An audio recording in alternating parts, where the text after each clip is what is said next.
Welcome to a Merciless Gaming Media Dungeons & Dragons podcast. Today, we are playing Rime of the Frost Maiden. Playing the role of our battle-raging dwarf, Draknar Ironfist, is Jerome. Barian, the elven sword dancer, is being played by Hegan. Hildur Hrothgar, also known as Hildur, is played by myself, Patrick. And our illustrious DM, playing the role of literally every other person and creature in this fantasy world, is Nick.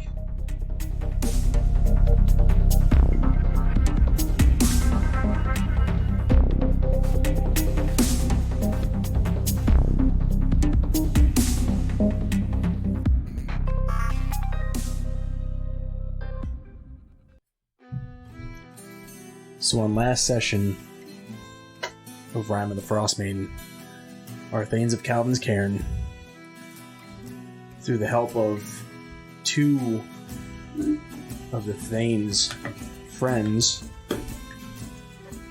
an old wizard and a gnome, doing the research to try and find a bell, specifically known as Anginoc's Bell. Upon which they go to where the location of the bell is through the research of our two individuals. And also, it seems our adventurers had a guest stow away in one of their sleds,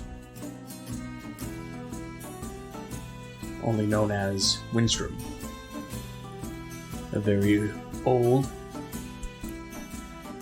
but also a very powerful wizard. They ring the bell. They hear the calling of a whale. And down at a dock, they see this gigantic white sperm whale with this gigantic ship with seemed to be a bubble around it on its back. Our adventurers speak with the whale, and then they board. They ask the whale to take them to the Island of Solstice. This trip took 3 days. After that 3 days of being under the sea of moving ice and seeing all the creatures and everything that it had that you can see, you finally arrive to the Island of Solstice at a dock. Now, you come to this place, and it seems like literally the clouds circle around it, and there's sun actually beaming down. We find our Thanes of Calvin's Cairn still, I guess, on Anginoc. What would you like to do from there?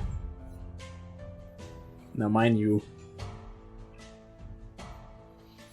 Alright, so I apologize, you just recapped. We've disembarked from the whale.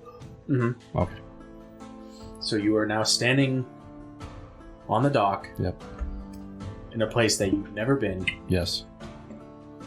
You're staring out into basically this white, snow-covered wasteland. Right. Alright, my friends.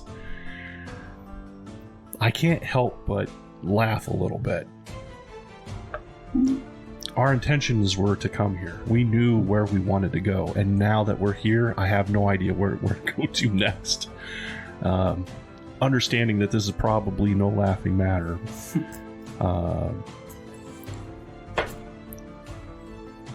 Do we just kind of hunt and peck our way across this? I don't even know what it is. An iceberg? Is it an iceberg? A big giant iceberg? Or is this actually ice and snow on top of land? I mean, do you want to dig? No. This isn't the Island of Solstice, right? No, this is the Island of Solstice. Solstice. Right? We're on the Island of Solstice. Right. At least that's what you've been told. Right. Right. That's what we asked the whale to bring us here. Mm-hmm. And unless he is quite the trickster or mean, I believe that we are here on the Island of Solstice. That being said, regardless,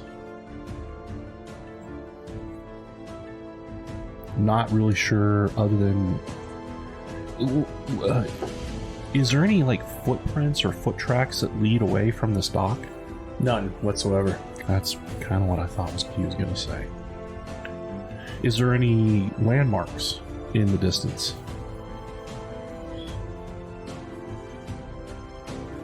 So off in the distance, you could see like peaks. Yeah. But one thing that does stand out extremely is that there is like this. And I mean, it's like far off. It's miles. Right. But there is just like this kind of like think fog, but snowstorm. Just in this just miles off, and it seems like more like towards like just more inland. There we go. Based off of your hand signals, is this a swirling vortex of storm? No. Oh, okay. Thank goodness. Well, actually, it would have been helpful because it made me know exactly where we're supposed to go. Also, it seems like kind of like what a mountain. Right. Because Are these peaks and mountains just pure snow and ice? You want to go up and touch them? No, I'm asking from a visual standpoint. Do we see any rock? You don't see any rock. Okay. Everything's here seems to be just snow and ice. Gotcha. Where's he You at? do see like what seems probably a tree, Is he here? but A tree? just like barren. Is he? If there really is a tree? It's just like it's like a withered old tree. I saw Okay. that. Well, then there would have to be earth, ground. Maybe. Do you dig? No, I'm not digging. There's only one way to find out. Gentlemen, I'm open to suggestions and thoughts. I don't see any choice but just to put one foot in front of the other. We have no direction, no guidance. Well, Standing here trying to figure out which way to go on a barren wasteland of ice. We could sit here forever discussing it. well, it would... At least having a general, even open plan would be helpful. Is there a peak out of these peaks that sticks out more than any other? That just from a visual standpoint looks bigger, larger, different? The one that's, and you can only imagine if it's might be a mountain Sure. because of how much like the blizzard and everything like that is going through there. Right. But it seems to go pretty high up. Okay. You do have like smaller, like I guess, kind of like icebergs coming out of the ground. Right. Might I make a suggestion? Just as for a landmark to help us keep our bearing, we use that large, I don't even know if you can call it a mountain, but the largest structure, object, piece of landscape. We head in that general direction, if possible, and use that as like a bearing. Works for me. I'm fine with that. All right. Well, then I think we'll Okay. saddle up, for a lack of a better term, in the sleds, even though they're not really saddles, but Yeah. as a just a term. So you get the dire wolves all. Yep. We get them all hitched up to the sleds. Okay. The two sleds. The two sleds. I'll take one sled and Sentinel with me. Mm-hmm. So that would leave Draknar, Birion, Roland, and Windstrom. Yeah. Sounds awfully crowded. You heard that? It's not too crowded. I mean, the first one held this group before. Sure. Just -1 in an abomination. Yeah, he said it. I know, I did.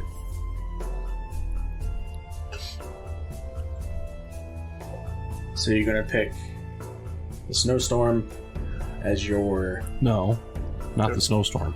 That big massive peak that you said. which is covered by a snowstorm. Sure, but that's where the peak is the bearing, not the snowstorm itself. Okay. So if the snowstorm's like moving around, that's not the bearing. The peak is. Okay. And, you know, once we get close to the snowstorm, if it looks really bad, we'll go around. But for the moment, until we get closer, that's going to be our bearing. Okay. For a lack of a better direction. I mean, while we're heading in that direction, we'll be looking for other markings, signs, trails. I mean, what does the sky look like? Everywhere else, you can't see the sun. Didn't you say the last time we had played that we could actually see? You can see the sky and you can feel the sun. Except over there by the snowstorm. Mm-hmm. And it does look like fresh snow, of course, has fallen. Mm-hmm. I think I'm applying a little bit of, I don't even know if logic is the right term here. It's just a thought. Could be wrong. Actually, it's more of an assumption than anything. If we're going after some form of the snow goddess, Orel, in some form, or some creature thereof, or of some similarity to that, I think it's a fair assumption to assume they're going to be in the thick of any snowstorm. Could be wrong. Not looking forward to it. Are we here for that or to find your father? Well, so as I understand it, the two are now linked. Whether my father is willing or an unwilling participant, the information I have is that he is somehow now linked in the service of the Frostmaid. So again, I'm making an assumption. If I find her, I find him. I have, other than just that assumption, I have very little else to go on.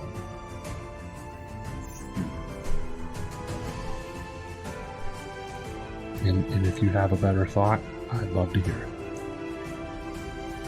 Not really.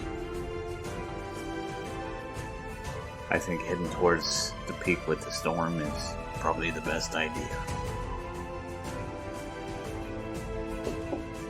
So at this point, I'm going to ask everybody to roll me perception. I see ice. And an old man going, I saw that too. I see with my little eye something that begins with S. And it's white. Well, 26. okay. Nat 20 on the non-cheater dice. Unnatural 19. What? Okay.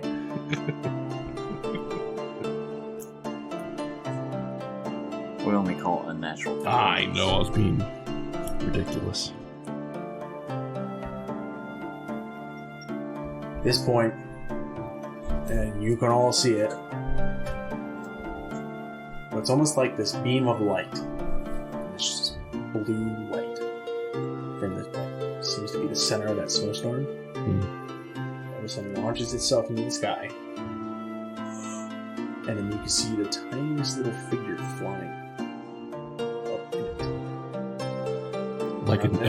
Like an elevator of light. Like an elevator of light. Yeah.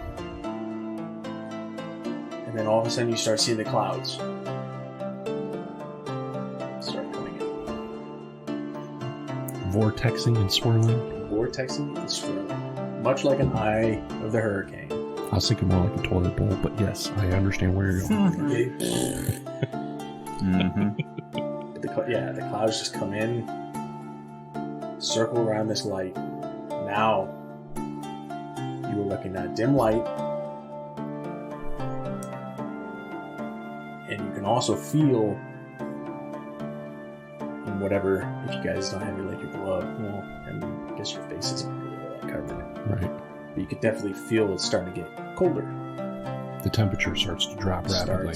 I mean, it is rapid. It's like, it was like this, like 32. Right. That sun, it was probably a good like 40. And all of a sudden, just negative. Of course, the wind and everything starts blowing up around you.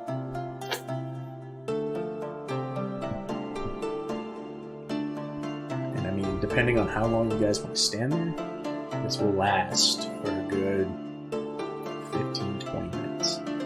Okay.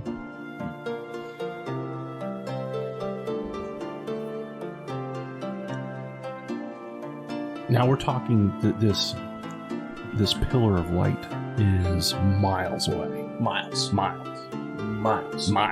Got it. Like you can't see. I mean, a figure. It's just a little teeny tiny thing. Got it. You can only depict it out because it's like this little black dot. I think, gentlemen, that we've come to the right place. If there was ever a sign, I can't think of one that would stick out more than that. You think? I think. Oh. And with that, I head out. Okay.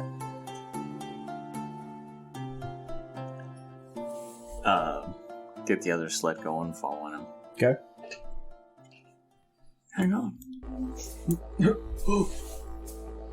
Going too fast.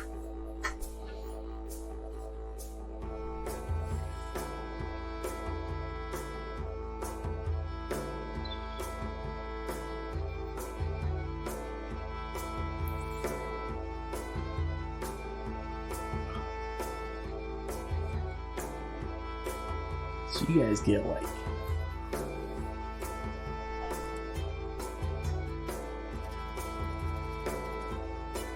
probably like 3 miles Okay.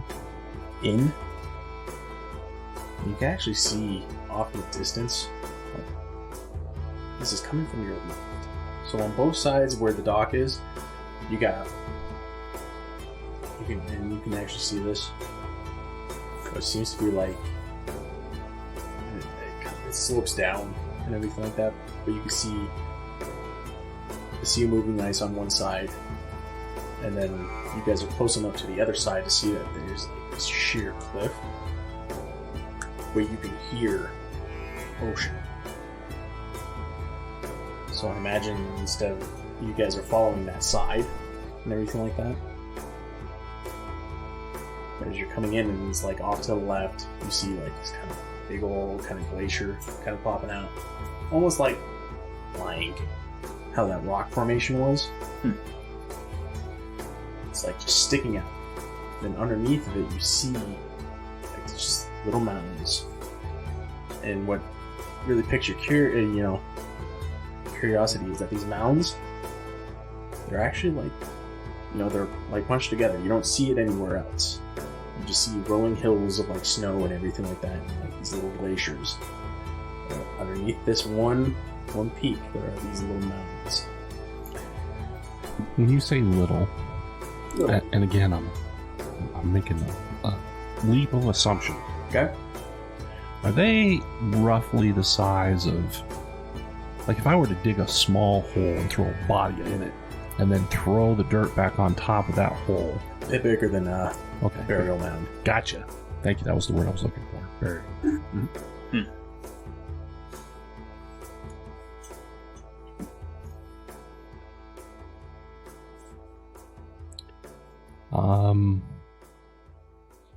I don't know.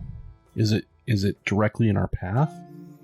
Not directly. It's like it's off to your left. I guess we could investigate. I mean, we can still see this pillar of light, right? Yeah, the pillar. If you guys decide to move along while it's still going, then Yeah. yes.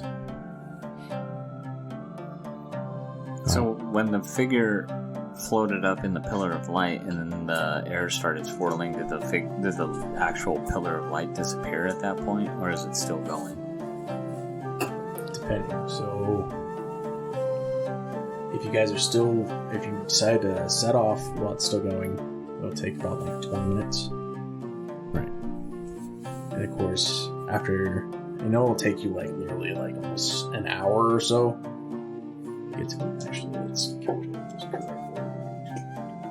Actually, it'll take you about 3 hours just to try and get to that the little ice peak popping on the ground to your left. Because now, as you start setting off, is when the snow starts to fall. The winds start to pick up really heavily. And then, after time goes by, that light fades, and it starts literally, you guys are now in what seems to be like a mild blizzard. Just really heavy winds. The snow hasn't gotten to its full potential. Do you think we should push on or make camp before it gets too much worse? Well, so these mounds you were talking about earlier, they're really close to us, right? You are, Right there. yeah. I mean, we can set up camp here, and it'll give us a chance to kind of investigate what this is. Though I think we should investigate it first, in case there's like some kind of hazard. We don't want to set up camp here. Sounds like a sound idea. All right. Thank you. So you continue towards this like ice obelisk.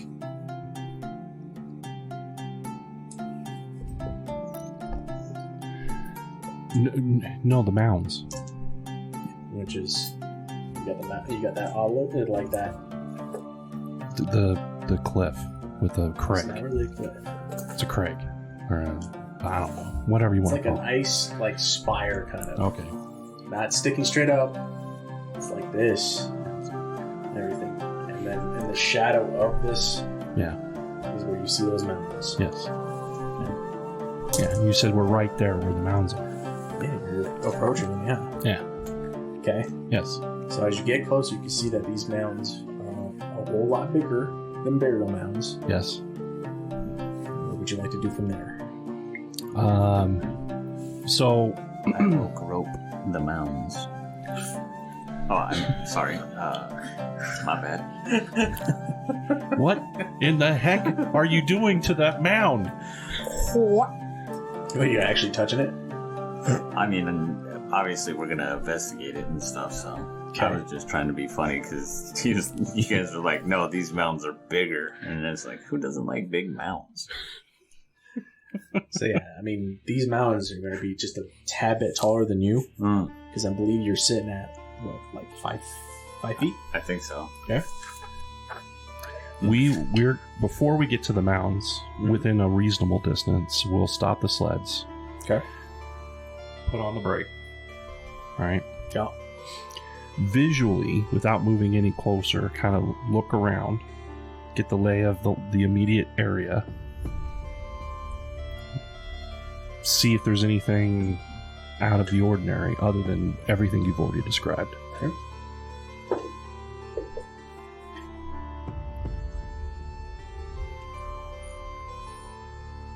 So, like, give me an estimate on how far away from these mountains you are.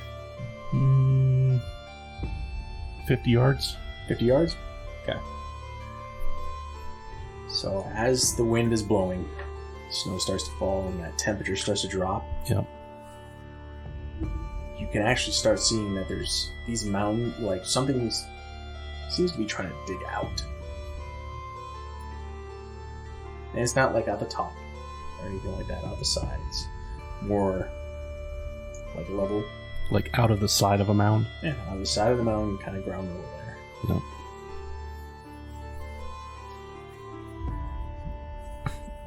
Do you keep on approaching?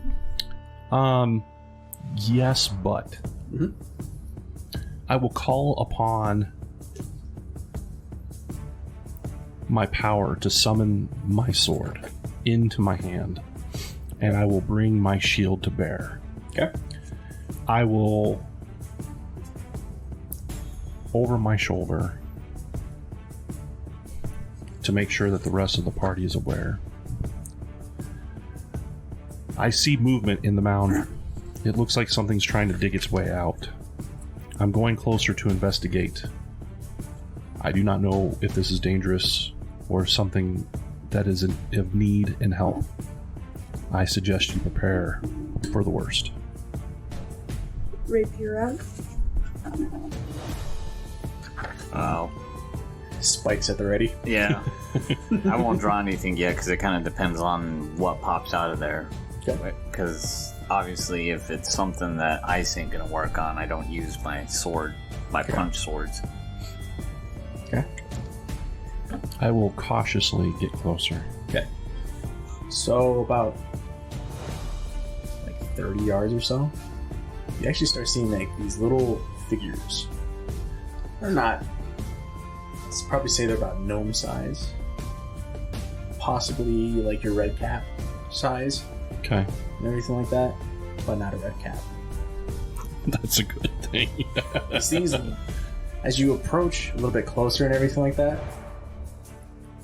you can see that the numbers and everything that are coming out of these mounds seems to be more and more and more. I start backing up. Okay. And around this time, you got a group like already just staring at you. What do they look like? So think gremlin, only ice. Can I make a nature roll? Yeah, he's going to show me a picture. Go for it. I mean, you'll have to. I could show you what they look like, but Yeah. you'll have to guess on your own. Yeah, buddy, we're in trouble.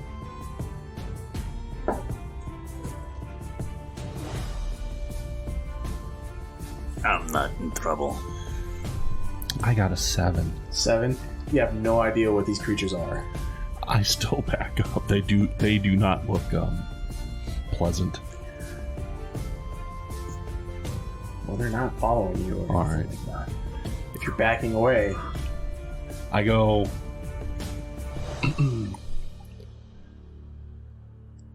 Hello there. You don't perchance speak common, do you? at this point you just hear like kind of a bit of barks, snarls, squeaks. We're really, really sorry if we intruded on something. We're just passing through. Wish you nothing but the best. If there's anything we can do to help, let us know. But if not, we'll just be on our way. You all have a pleasant afternoon.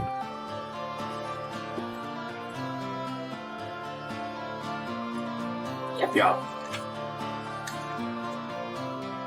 Yep, yep. He's actually signaling me to come closer. Man, this can't be good. Alright, well, I'm still at the ready, but I will work my way closer. But very cautiously. I'm looking for a trap. A crevice hidden under the snow or something. Are you gonna get your... No, I won't be so apparent, but... Okay. So yeah, inch closer. I mean, if you want to roll perception... I do. Okay. I do want to roll perception. I do. Let's see here. At this point that you can see them, they're smiling with their little dagger teeth and they're waving at you. I got a 6. Yeah, you do not detect any traps whatsoever. Looking good. It's looking good up here. Everything's looking good. Yeah. Yeah. Strong, sturdy ground. Good times. They must be really nice. Do.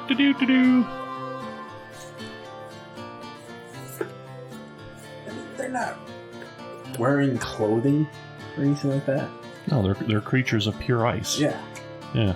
But you do see one a little bit more ornate kind of walk up in front of like the group and everything like that. Yeah. Kind of wearing what seems to be like a crown. Okay. Of ice? Of ice.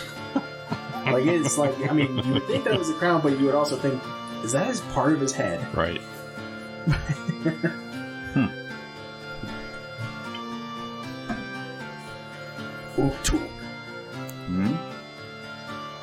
Hildur.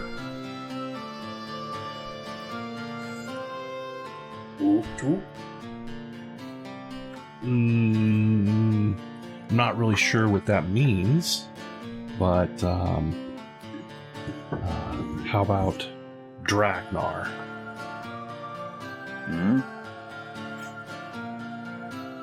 And this over here would be Barian. And over here, we've got Roland.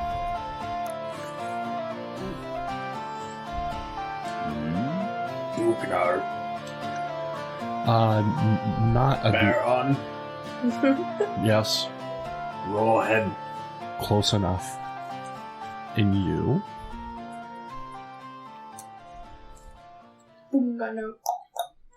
Yeah, no clicking.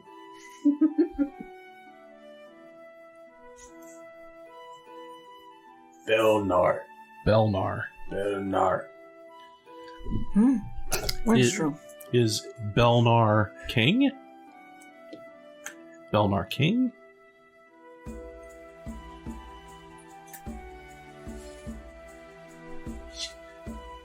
Grabs one of the points. Yep. Breaks it off his crown. Breaks it off. And goes, I will, if he's reaching out, he's just offering it. He has his hand out with that piece in it. I will tentatively and carefully take it in my gloved hand. Uh-huh. Because I'm assuming it's cold as heck. What did you say his name was again? Belnar.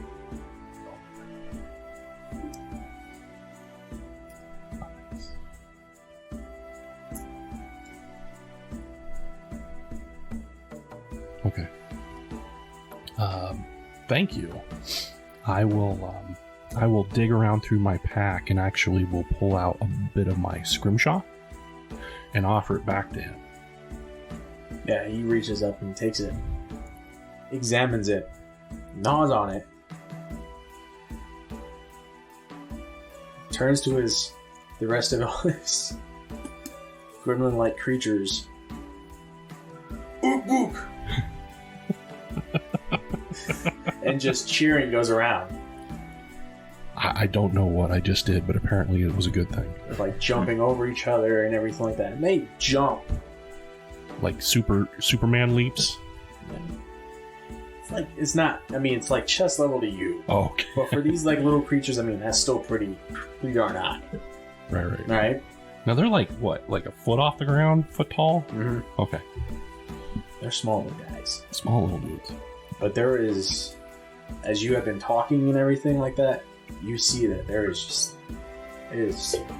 a field of like all these guys underneath this leaning spire of ice. Right. And then all these mounds as they're crawling out and everything like that. So we're talking like hundreds. Hundreds. I look back at the rest of the group and look at Draknar like, I don't know if we stepped in it or not, but we are definitely in it, whatever it is. You can't even understand what they're saying. Well, they seem friendly enough. That's a change. I don't trust them.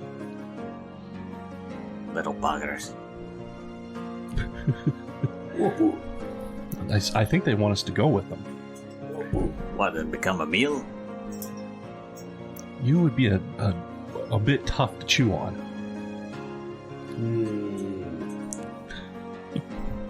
I have a feeling some of them would break their teeth on you. What about Winstrom? He'll go first. You just see Winstrom like digging around and looking through books. that he's brought with him through his like satchel or that are tied on his belt in his robes. Windstrom, you wouldn't happen to have a comprehend languages or... Yeah, figures. Hey, help me out! Do you know what these things are? I do not. Oh, I was asking Windstrom. Oh, of course. Yeah, ask him. Well, you said you didn't know. Windstrom, you guys just look when over. you had rolled your dice, you're like, I have no idea what these are.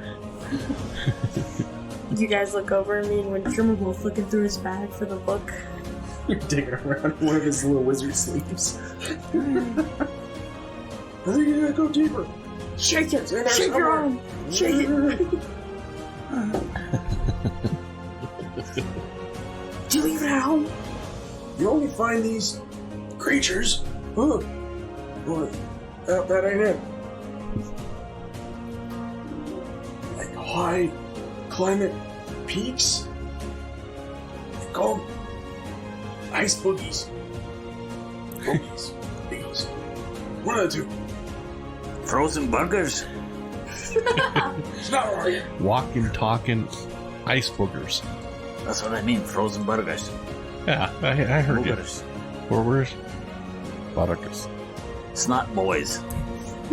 All frozen up, like, with legs and stuff. It tastes like candy, but it's frozen snot. Don't pick your nose, kids. This is where it ends up.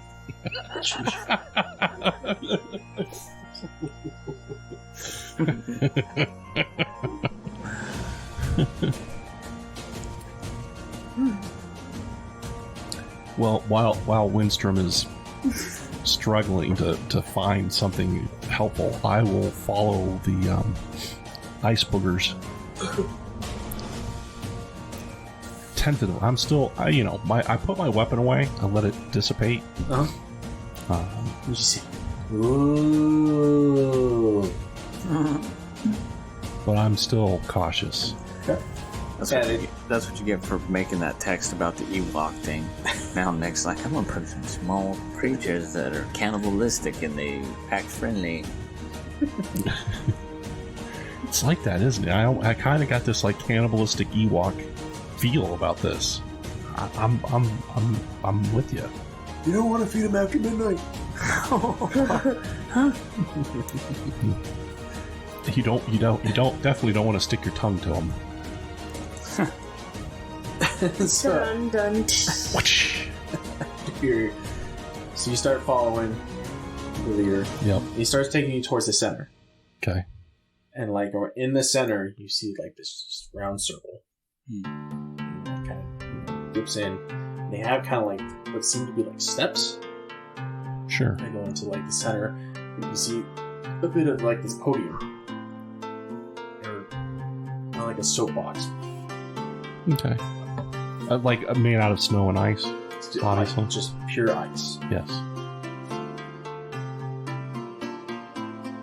Whoa. Alright, I go up to this ice soapbox. What is? You come like it's not. It's like these steps. They're about 5 inches each. I mean, they're not like ridiculously small, but they're not ridiculously huge. It's Right. enough for you to get your way kind of downwards. Yeah, I'll work my Then way. he signals to you. He does what now? Pats his butt, Oh, and then he pats onto like the step. he's. I believe he's asking me to sit down on this. So I'm going to oblige. Hopefully, nothing bad comes from it. I'm hoping that if something does, that you're prepared to save my ass, both literally and figuratively. Could you? I will plant my ass down on this icebox. Okay.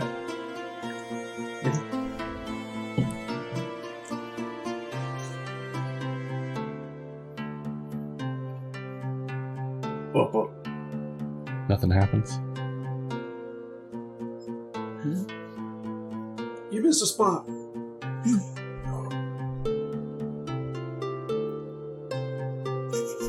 Letter to my mother. She's still alive. Oh!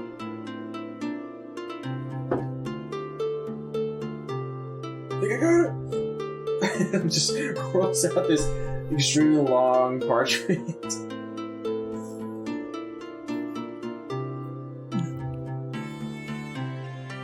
Okie dokie.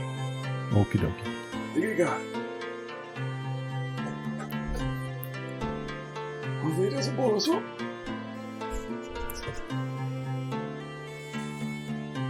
He reads out the spell. Okay. And it's like almost like the arcanic runes from the page start to float. And then they disperse. And the symbols start flowing through like the little creatures. And they're not freaking out, but they're just, they're trying to swipe it away. Well, all of a sudden you hear one of them, "What the hell is that?" Well, Windstrom, it looks like it worked. Of course it did. Can you understand me now? Duh. Okay. Well, I can at least understand you. What did he do? He cast some magic upon all of us to give us the ability to understand and comprehend what it is that we're saying, so that we may speak to each other. Oh. Excellent. Excellent. So, are you the king of these people? I am the leader. You're the leader. Who are you, and what are you doing here? We are the tribe of Boogie. And this is where we live. This is your home? Our home. Yeah. It's a very nice place. Is there any particular reason why you wanted me to sit on this icebox? Oh, we wish to observe you. Oh. We don't see too many of... We have never seen your kind. I've never seen your kind either. This is a unique experience for both of Oh, us. they're all so squishy. And you were also very frozen cold.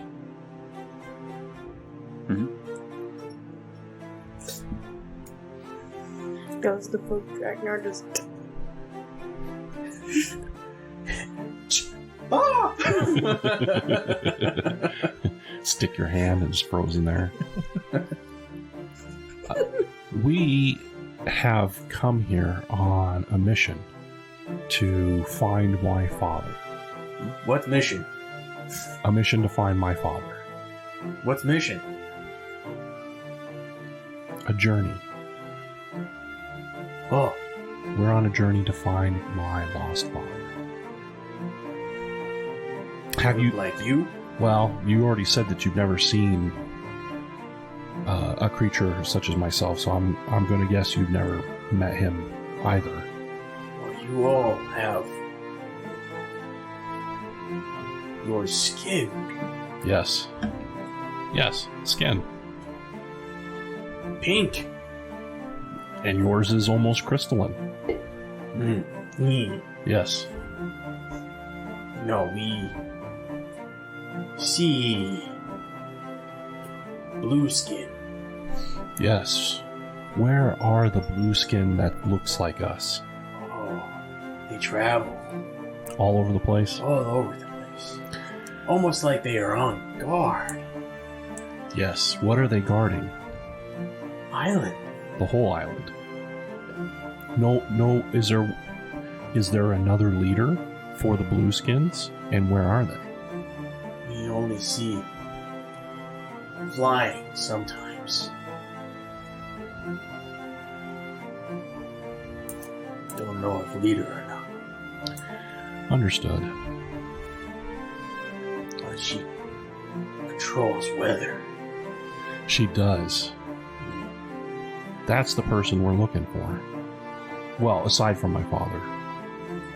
Wherever she is, I believe my father will be. Which is why we've come here, with the assumption that he is here. And he may have even had his pink skin changed to blue.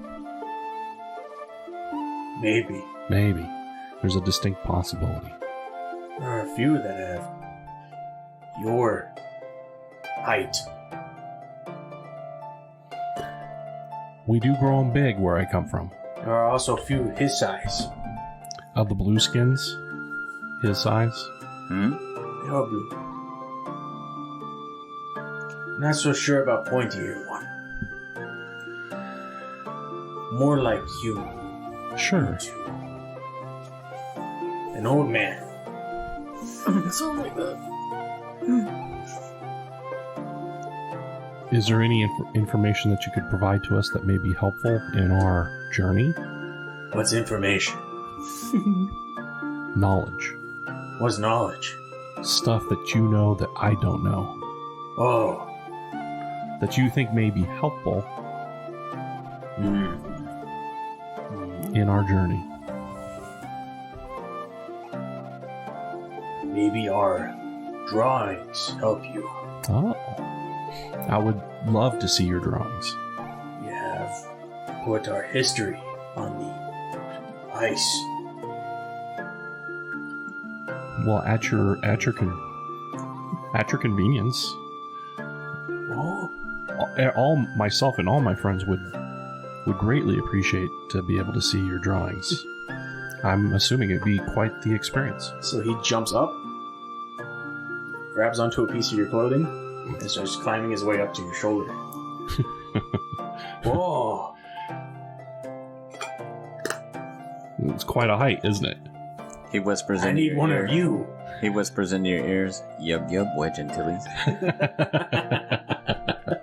Son of a... Come then. That way. I will follow his directions and start walking in that direction. Okay. So he takes you closer to the leaning spire. And upon approaching, you see like these. It's not so much paint as it's so much as it is like they've like carved into it. But you could just see this whole like mural of just kind of like could be the tribe's history, stories, and everything like that. But one thing that definitely sticks out to you, and it almost looks like a map. Is it a map of the island? This map is shaped something like a snowflake.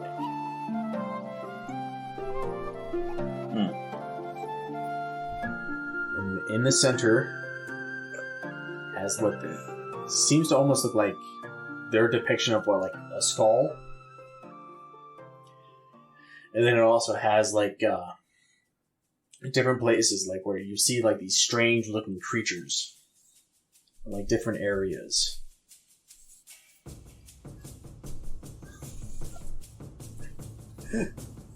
Yeah, anybody got a pen? Ink and quill, damn it! What do I look like? Some kind of scholar? I'll give him one. You can't write! I write in blood. Well then give me that then. I only use others. I'll give him an ink and quill. Okay. Yeah, the closest I got is Scrimshaw. So I could basically scrimshaw the notes into something like bone, but it... You're gonna need a pretty good Yeah. piece of... you're looking like whalebone there. Yeah. Let me just grab me bag of charcoal for doing rubbings. Cause I'm a scholarly battle rager.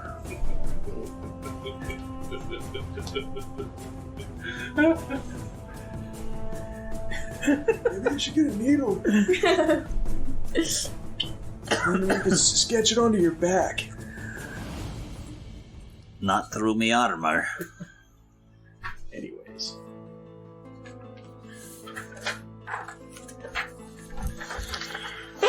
Great Google. Whoa. Aww.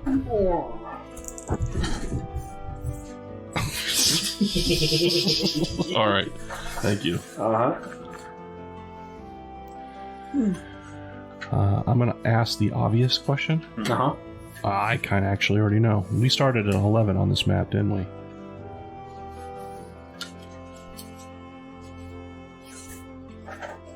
You started off at 11.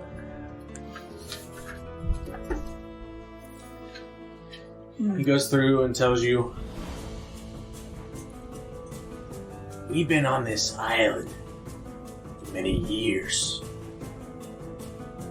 We have had no problem with flying creature and her minions. Though, whenever we approach their camp, we only hear word Grimskull. Are we at the area marked as 15 on the map? You are in the area, so if you go from 11, Yeah. you go to that first, what seems to be elevated area, Yes. that is where you are. Gotcha. Okay. And not to kick your junk around. You Do it anyway. you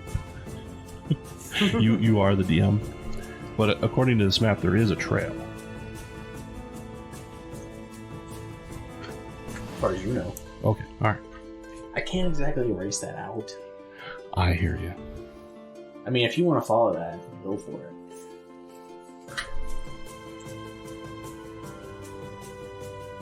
This is very helpful. Thank you. Mm-hmm.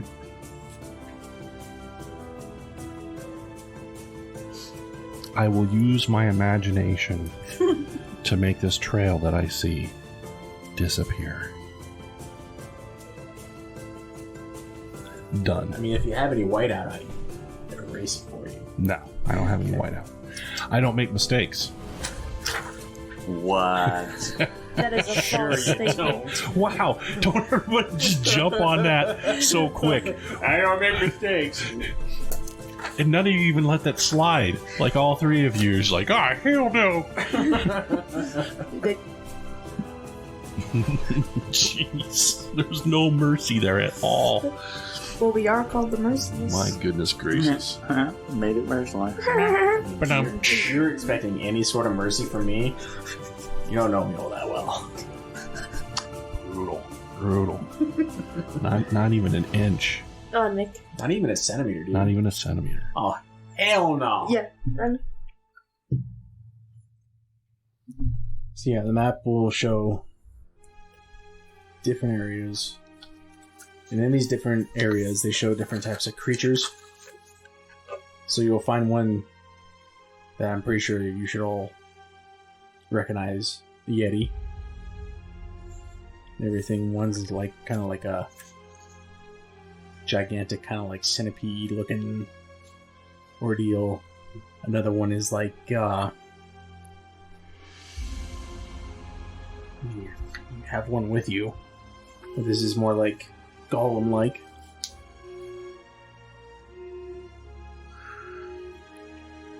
Okay.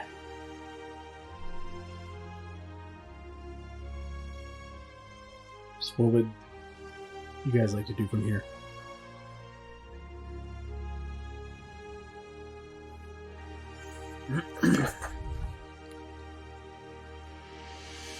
So when you say about the monsters, are you talking about like these areas? So like Because I'm noticing further north you'll see like the picture of the golem. Further west you'll see Further north of our position, or just on the northern just part like of the the... northern part. Okay. And then you'll see that centipede kind of looking crazy thing. To the west? To the west. To the east, you'll see like a giant yeti. And then, of course, to the south, you'll see something that looks more humanoid.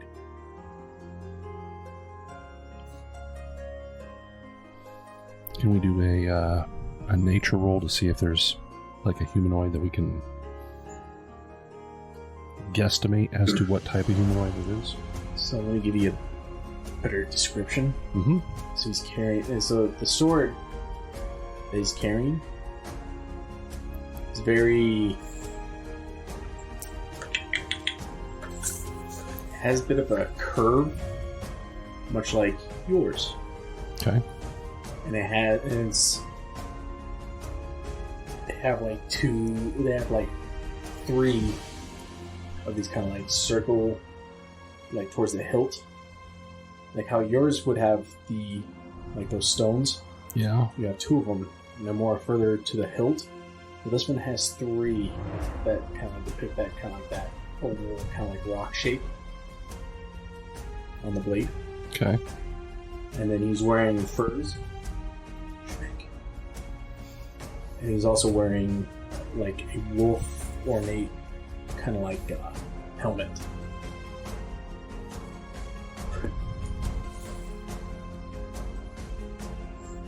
Is this Draknar, is this something that you recognize? It's your father. You think so? Maybe. He has a sword like he. I don't know. You said he would be on this island. Well, There's only one way to find out. I guess we could investigate that first and check that out. might as well. Might as well. Since that is our main objective. It's one of our objectives. That one defeated gigantic ice monster. Used to terrorize this part of the island. So this... Is this an individual or is this like tribe that this depicts? Of I'm asking Belnar. no, it was one man, One man. Your father. very big, Your father. Bigger than close him. to you, Ah, maybe. it's your dear old da. And mind you, he's still up on like your shoulder. Yeah. He's talking in my ear. That's great, man. That was awesome. If only I had one of you around more often. This is what it's like to be big. It is. Though, don't take for granted your short stature. It has its benefits as well. Not really. Don't listen to him. In number, we strong. Imagine falling from this height. Whoa. See? A 5 feet fall. 6. Well, okay. He Fair. jumps to the ground. No problem. Oh, look at that. He's Oh. nimble like a cat. I want to go back up. Back up. Back up. He climbs back up on me after he jumps off. Well, Leader Belnar, we truly appreciate your hospitality. This has been very helpful. With your leave, we would like to begin our journey in search of my father. And I suspect here on your drawing might be a lead to help us find him. Maybe. Very dangerous. We only see him a few times. Very dangerous. We appreciate the heads up. Come back with more figurine. Yeah, absolutely. As a matter of fact, at my to show you thanks, I give him the remnants of my what is now an 8-foot long staff with the scrimshaw. Would it be 8 feet anymore? It's more like what? Well, it was 7'6". It was 10 feet. It was. Oh, okay. So you took that off. Yeah, I already took several feet off. He's just. Whoa, whoa, whoa. I will somewhere near there, and I'll try to apply some kind of. I know feng shui is not a thing here, but something that makes sense into the relative feel of this area, and I will plant it into the ground, Oh. burnt end down Uh-huh. into the ground, and drive it into the snow and the ice. Let it stick up like Mighty gift. like a totem. There you go.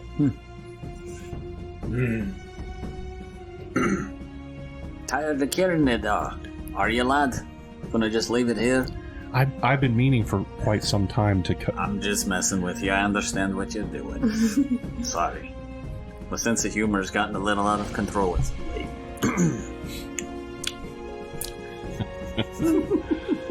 At some point, I would like to replace it, but we just haven't had the time or the means to do it. Windstrom will walk over and he'll tie on like this kind of like pendant. Just had to do one up him, huh? Yeah, that's exactly what I was thinking. It's exactly what was going through my mind. I'm just sitting there shaking my head. All right. Well, Hildur, you kind of pecked at the. You kind of pecked at the old badger. What do you expect? How in the heck did I peck at the old badger? You didn't even want to bring him on this grand adventure. We tried to leave, remember? Yeah, I do remember. I distinctly remember. That doesn't mean I was picking on him. You tend to argue. Put me on your shield and you slid me down a hill. Did I? You tend to argue with each other a lot. Which was why I was trying to leave him behind. Yes.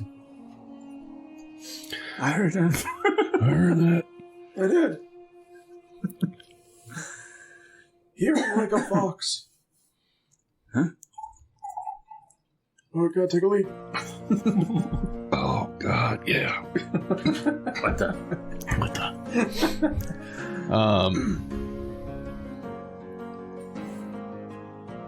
Do we have your leave, Leader Belnar? What? Be safe. Come back soon.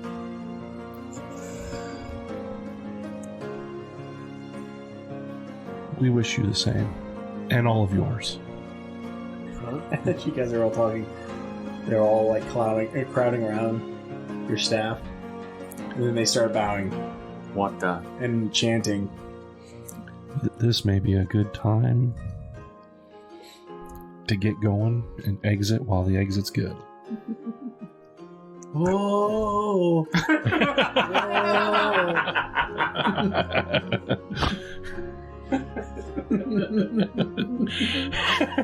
You broke Drew. Oh, that was awesome, man. Oh. That's too good. That'll teach you. I learned nothing. Of course you did. Nope. So you guys make your way back to the sleds? Yes. Okay. Where would you like to go from there? Well, now that we have a general idea of the lay of the land, and at the risk of speaking for the group, I think we're going to go to the south and investigate where it's potential. There's a potential where we could find my father there. Okay. Understanding that this is based on some assumptions, but it's just as good of a lead as any. So, When in doubt, ask the locals. when in doubt, ask the locals. Okay.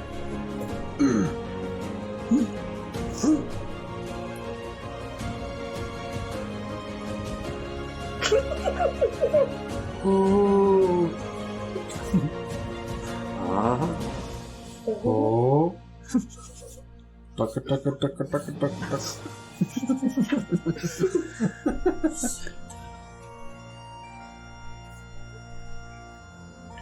Yeah, Scotty, maybe you don't get it. Just zip it. Zip. Zip. Knock knock. Zip. We should watch those, man. Those are funny movies. They don't make good movies like that anymore. Hell yeah, I agree. Watched Big Trouble in Little China last night. Yeah. And Crossroads with Ralph Macchio. Oh, where was the guitar player? Oh my goodness. You like that movie? I haven't seen that in forever. That movie was awesome. We Yeah. watched it last night. I was like, damn, dude, I haven't seen this since we were kids, bro. My friends were like, bro, what are you doing? You're off the map. I'm like, huh? What? I told Egan, I said, hey, look, dude, it's Karate Kid. Playing an electrical guitar. Dude, then the music in that movie, man. Wow. Like, don't get me wrong, I got nothing against the blues, but I don't really listen to it. But that movie, man, the music is just really. When he did that guitar duel, he was actually playing against a really famous guitarist. I can't remember his name. I probably.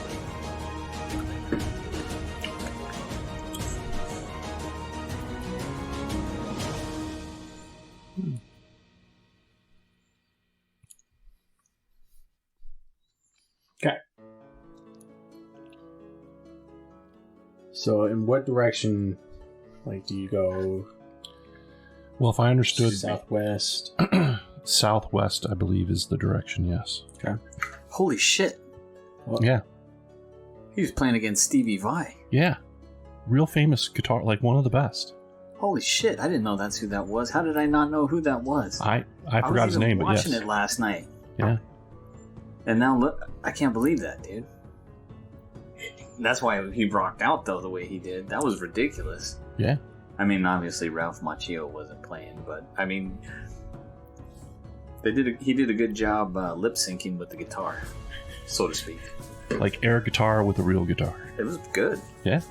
No, I agree. It was an impressive display Didn't mean to interrupt. of acting. Oh, I thought that was who actually played.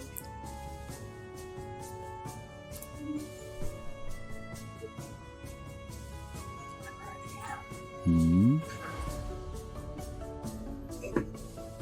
Mm-hmm. Yep. Okay. Mm-hmm. So, through your time of talking with the ice bogies, boogers, as you guys would call them, the snow has picked up heavily, and the winds are steadily starting to blow even stronger. And the light is starting to get just dimmer and dimmer. All right, so I must apologize. Okay. In all of this interaction with the ice boogies, one of the things that we were talking about before that, we, not you, but we as the player characters, accidentally let slip. Mm. We had talked about the idea of setting up camp. Mm. Mm-hmm. So, can we back up and rather than Of course. go out, actually set up camp in the ice boogie Oh, yeah. camp? Certainly. Does that sound fair? So it's not tents though, right? No. No, we don't have tents. We'd probably end up digging a hole for an igloo or some shit. Yeah. Oh, okay. Like an ice, So you won't use the a snow shelter. or the little building that you guys have. Oh, shit. Little tavern. Why do I keep forgetting? I keep forgetting about it too. No, Wow. we will use our portable tavern. It's okay for us to forget about it, but for you to forget about it, it's unacceptable. Why is it unacceptable for me and not for you? Because as far as I know, the butler of that joint is tied to you. The only reason we have that joint is tied to you, so therefore the weight of the situation is tied to How you. convenient for you. How convenient. It is delicious. How could you forget about spooky? Honestly, I don't know. I don't know why I keep forgetting. I honestly don't. Your failure feeds my strength. Holy crud. No, it's Merciless today. That's the second time I've gotten run over today. that's okay. We're going in reverse. I'm just what the heck? That's great. The tire treads will just blend with the other tire treads. We'll tweak it to the right just a little bit. Jeez. All right, we will set up our tavern. Okay. And how close are you to the boogie encampment? Relatively close. Relatively close. I mean, I assume there's some measure of, not that we really need it, but some measure of windbreak coming from that jagged ice. Fire. Right. So we'll find a place within its vicinity where it's breaking the wind in part. Okay. And that's where we'll set up the tavern. All right. Do you remember the words? I don't need to. I just gotta remember where I wrote them down. Oh.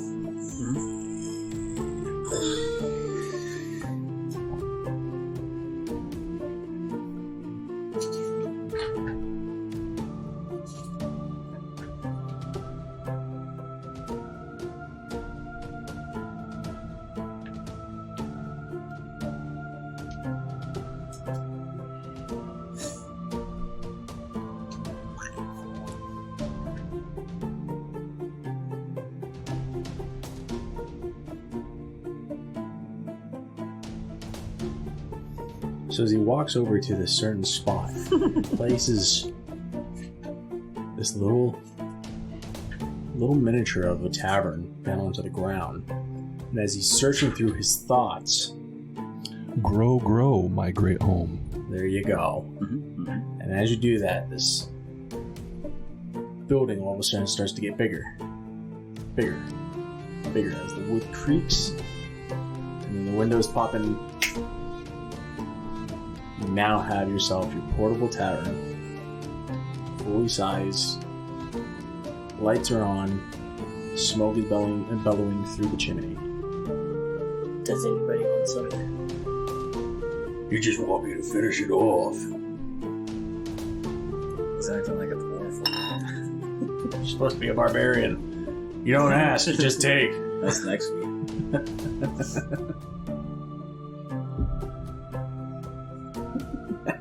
And he turns out, yes! You're gonna get that thing all messed up, man. It's gonna be all. You have a sticky upper lip.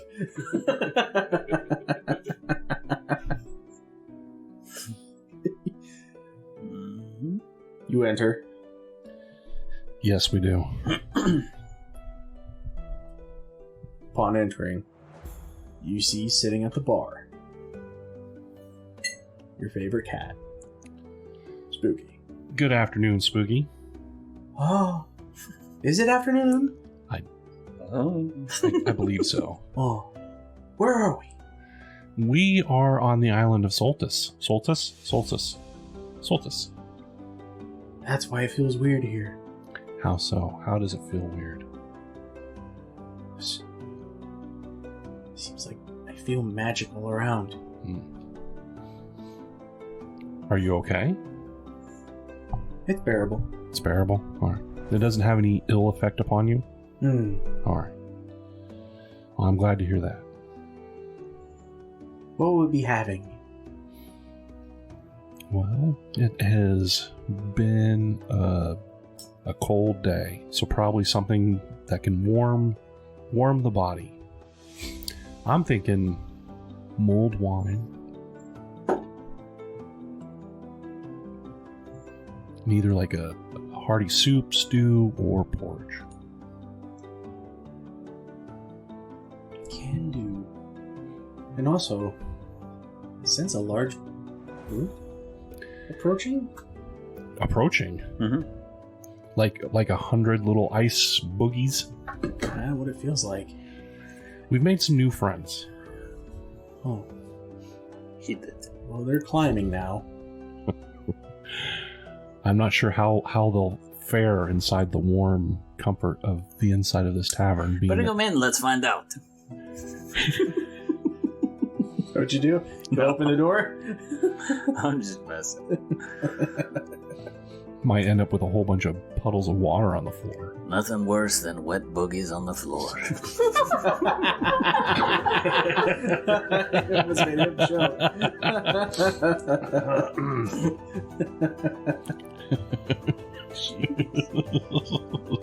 Awesome. How about one of those boogies that you get on the end of your finger and it won't go away, and you keep flicking, but it won't unstick? I think that's where they came up with the concept of that damn sticky hand you used to get out of the little 10-cent machines that you could stick on the wall. They were like, kids will love these. They fling boogers at the wall all day. Let's give them a hand. The whole sticky hand. Alright. So immediately, glasses, everything come from the bar. drinks start being poured. And then Spooky rushes into the kitchen. You just hear a bunch of the pots and pans. And everything chopping, the chopping block. In literally like no time at all, you now have your mead, wine, what have you, and your food, which is this good hearty stew, out before you. Sweet. And then, of course, you also hear the sound of little pitter-patter feet on the roof and clawing on the sides. Like raccoons out on the outside of the There you house.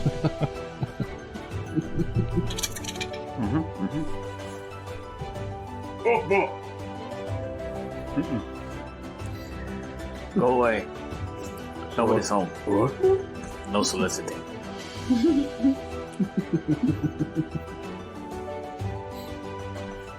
Okay.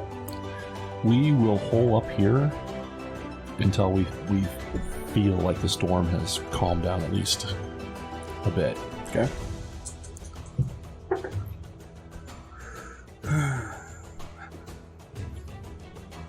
As you guys are eating and everything like that and watching outside, your new little followers scurrying about, still climbing up on the building, jumping off into big Drifts. piles of snow, Drifts of snow. drifts and everything like that. Just having a good old time. You can see that the wind has died down tremendously, but the snow has picked up a lot more heavy.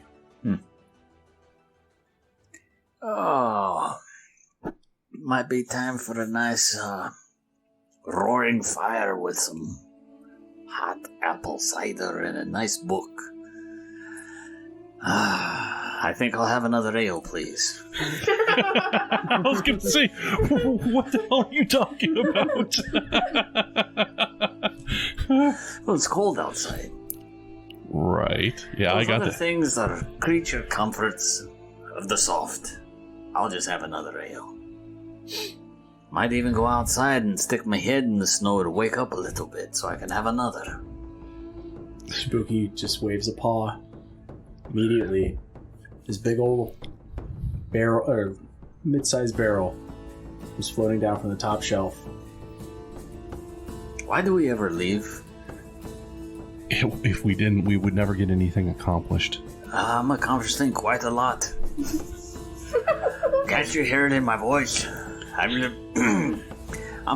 getting along famously, thank you. If you stay here too long, you will get soft. Not possible. I think there's a distinct possibility. I am crafted from the strongest metals and minerals of the earth. You're definitely crafted from some kind of mineral.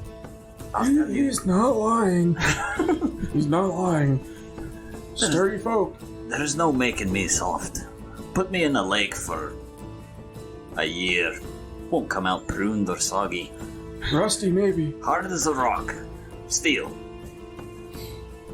Rusty steel. Well, I'm not necessarily willing to put that to the test.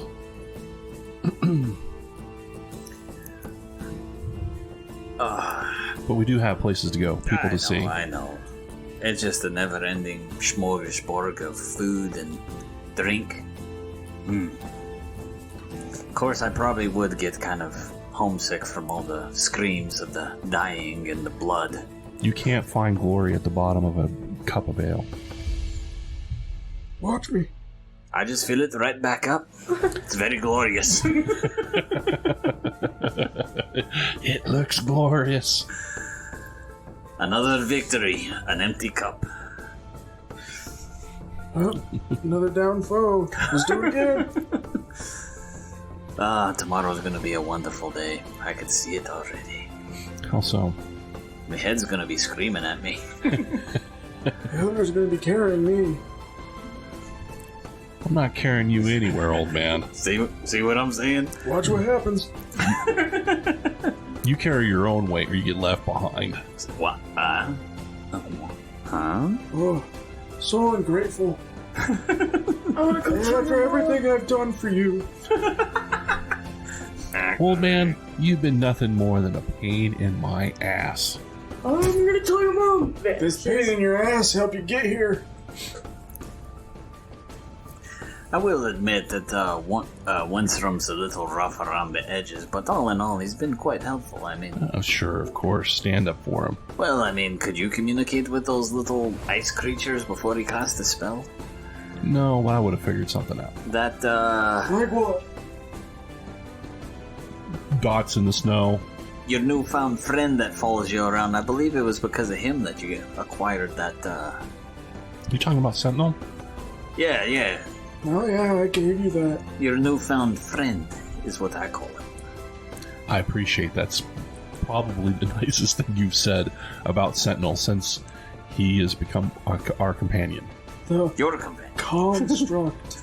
Oh my goodness. It's like throw a little alcohol in your way and you guys are all starting to... Now hurry up and carry me. I'll have Sentinel carry you. How's that? Hey.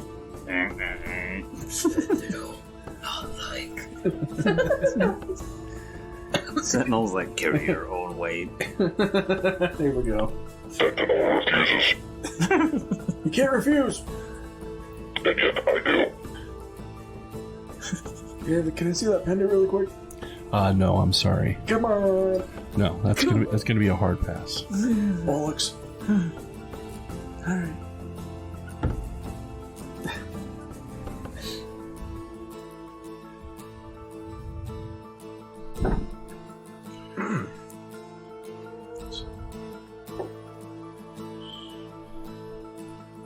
So about 3 hours go by. Okay. At this point, it is now... It's like you guys are back in Icewind Dale, how dark it was. But the snow has died down a lot, and the wind is... I mean, the wind's there, but it's not as heavy. Not as blowy. I think the weather is let up enough where we can head out. The darkness isn't going to slow us down too much. I'm sitting on a chair with a smoking jacket and a hot cup of cocoa. I'm not going anywhere. I'm with him on this one! Are you wearing that smoking jacket over your armor? Have to. I never take the armor off. Like you never take the armor off. Now it's got holes in it. Strategically cut. Your buddy Spooky made it for me. Perfect fit. Nice and cozy. I aim to please. You look ridiculous. Look at this nice little pillow wrapped around my neck so I can sleep comfortably. This is the best place ever. How could you ever want to go anywhere? So he's not twitching and be like, oh!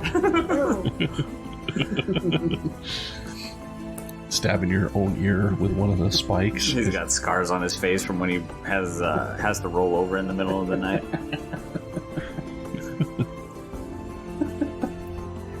Alright.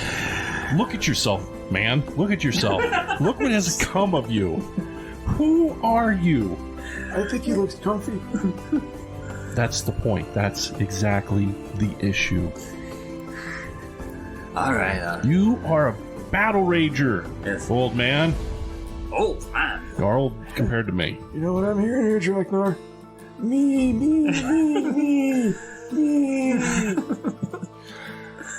I understand. He wants You to fight. can't hear anything, you senile old bat. There he I goes. heard that. There he goes again. Senile. Watch this wand trickery here.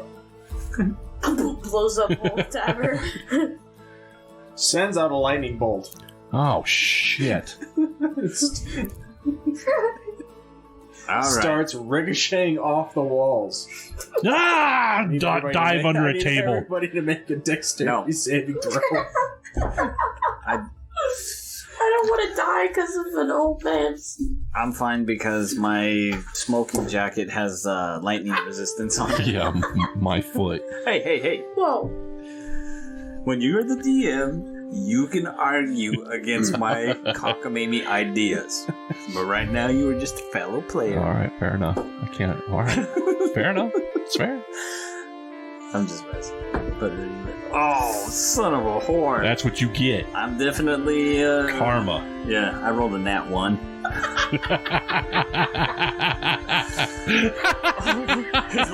he's like this cup of cocoa in his head.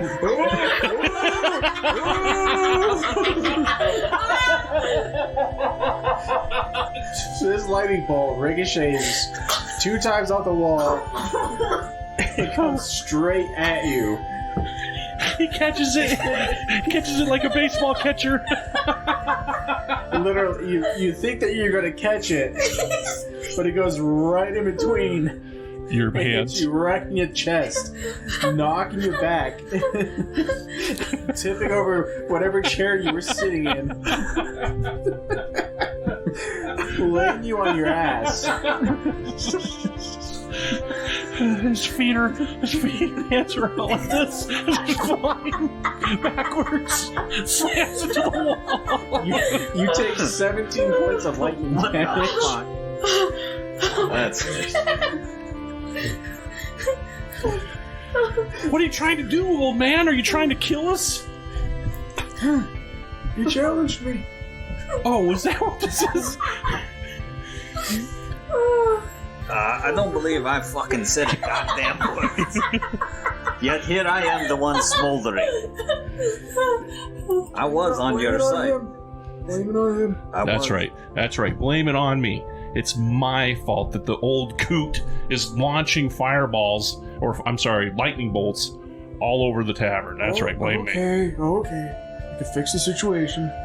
I can fix it. Reaches into one of his pouches and pulls out this I like knocked flask. the table over and use it as a barricade. Oh, okey dokey, it's just a flask. Here you go. Sentinel defense activated. I'll put you as firewood, you son of a bitch. What the? I think we need to cut the old man off with the drinks. I don't want to die today because of some stupid argument. So do you drink it? Yeah.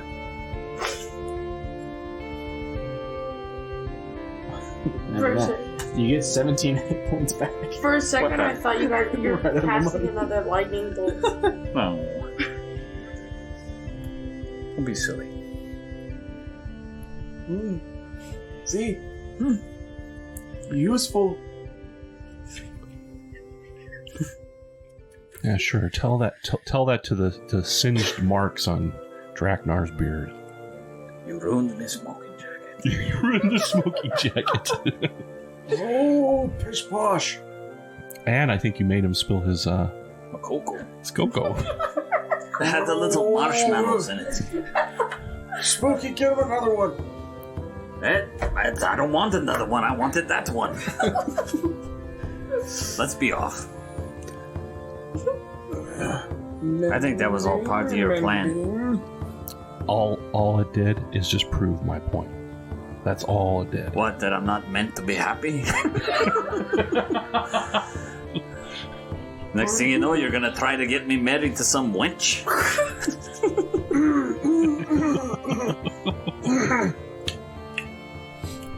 Her name's Greta. I'll do it. I'll do it. I said I knew it. Plotting my demise. Haven't even seen a full century yet, and my friends have already turned against me. No cocoa, no smoking. It's like jacket. this. Goes over, grabs 2 potatoes. This is Greta, this is you. I probably make it spiky. I don't look like that. 2 spuds being mashed together. As far One as potato's getting more smashed than the other one. what the? Crumbles away. I'm pretty sure battle ragers don't settle down, so Oh. you can get that notion out of your noggin.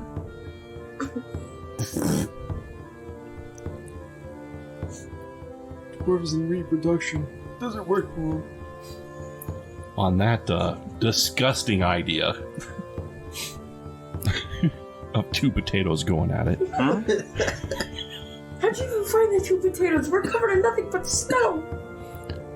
We will head back out. Okay. I will thank Spooky for the hospitality. Thank you, Spooky. We appreciate the hospitality. That's how tater tots are.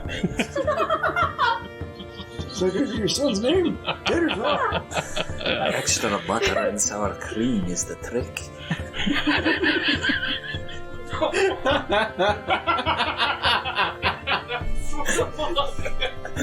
Holy shit!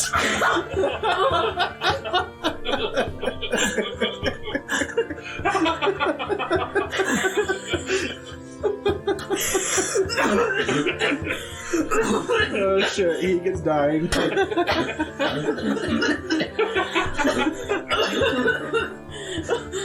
That's not right. That's not right. That is fucking hilarious. Alright. Spooky, we're gonna head out, and I'm gonna, shrink the tavern back down to size. While we're gone, you might want to hide all the butter and the sour cream. And with that, I walk out the door. Just here, waving a paw.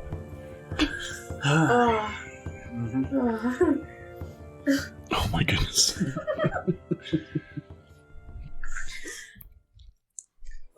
As you leave, and these ice boogies are still climbing all over this thing, but all of a sudden it just starts to shrink down, and they all just like right into the snow. And in a big old pile of boogie. Big old, you got a burial amount of boogies.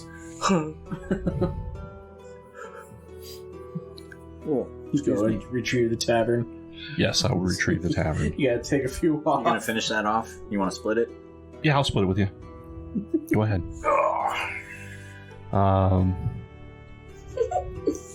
Yeah, we'll harness back up the dire wolves to the sleds, and again, thank Leader Belnar for him and his people's hospitality. You're wasting your time, lad. I'm sure the magic's worn off. He probably do not understand you no more. It's fair. Oh, boy. Alrighty then. Excuse you. Just kidding. I mean, bless you. I mean, Hmm? not me. There we go. I will wave goodbye to him and give him a friendly thumbs up as we get back on the sleds. no, I slap Drakar's hand real quick as he tries to give him the finger. They all mimic the motion. The littlest one comes out. You are a bad influence. Just horrible. Now there's a whole tribe of ice boogies running around flipping things off. It's the universal greeting. You gotta try it. They go over to your totem pole. Next time we run into a race that we don't know, you gotta use the universal greeting. The next time we do, you do that, and we'll see You how know it what works. it is. You mean this universal No. greeting? Ba weep grana, ba weep minibon. Do we need to edit this out? You never seen Transformers the movie? Yeah, but I don't recognize that. They give him an Energon goodie, the universal greeting. Okay. Okay, never mind. You lost me. All right, man. It's when Hot Rod was talking to the Sharkticons. Okay. I'll find it real quick. All right, you do that. Went right over my head. I figured you would know because you're like, like me. You were around in the 80s and you got to see cool stuff like that. Oh, I just dated us. You're busted now. Oof. So old. That's right, ladies and gentlemen. They're dinosaurs. That's right. That's right. Just kick us while we're down. I'm never down. I get knocked down. So, anywho, Okay. we will head out. Okay. In the direction we discussed earlier. Okay. To the southwest. Mm-hmm.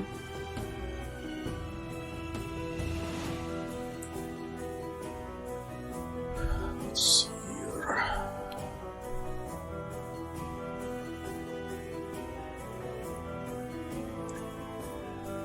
So with it being like a light snow, not so windy, it'll take you, if you see the kind of formation by 14 there,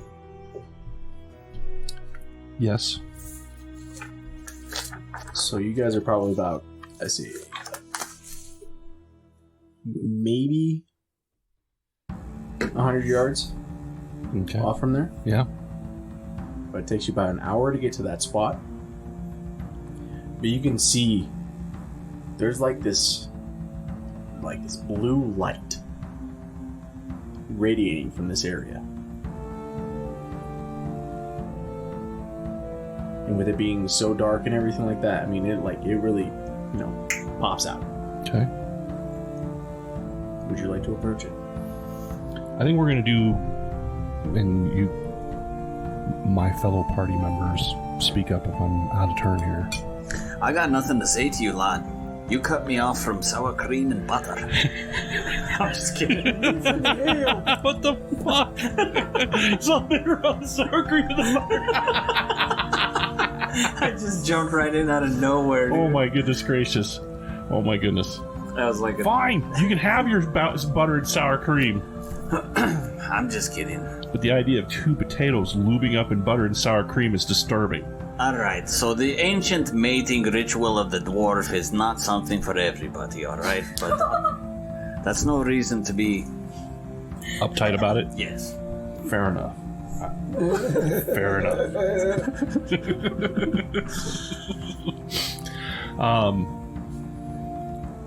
I'd say 50 yards from what you described. Okay. We'll bring it up short and break it. Okay. Break it.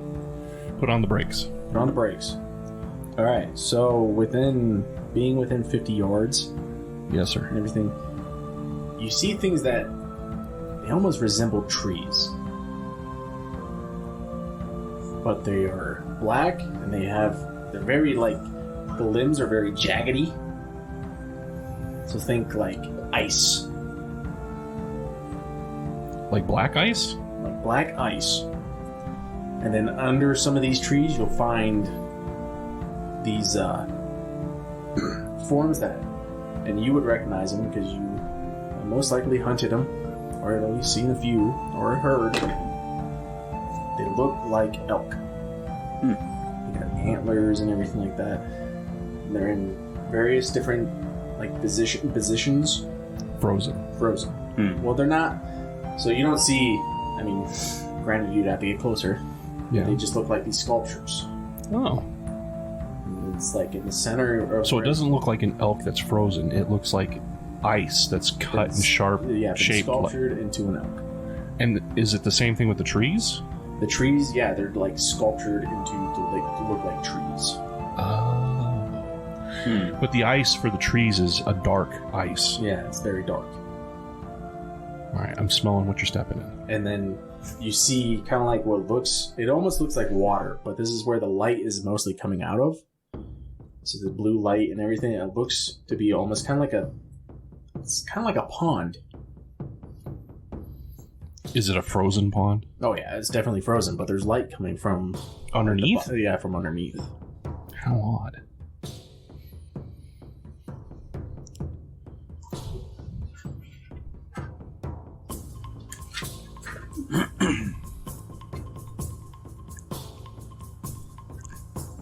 Yeah, there's like things that look like bridges going over certain areas. And there's like these things that they're sculptured to be almost kind of like lanterns. So is it like an ice version of like A garden? a garden? Something like that, yeah. Huh. Huh. I mean, that's kind of what I was kind of picturing. Yeah, that's what I'm picturing now, too.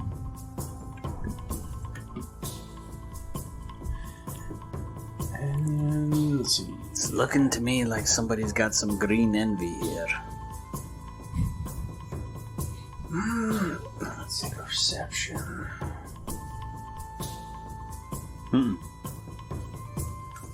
Yes. Roll for that, so I don't know what you have to roll. You got so now that you gotten like closer to like the south and everything like that, you guys kind of almost hear like this like kind of faint kind of voice, but you can't make out the words. What languages do you speak again? Is it like talking or singing? It's not so much. It's more like it's kind of like a whisper, but it's talking. It's not really singing. I only really speak 2 languages. I Right. speak Common and Headman. And then you can. Common, Elvish, Draconic, and Dwarvish. And then I imagine it's common in Dwarven. The other thing I speak that nobody else does is I speak Orcish. Yeah. Okay. I like to curse in Orcish when I'm dropping a dump.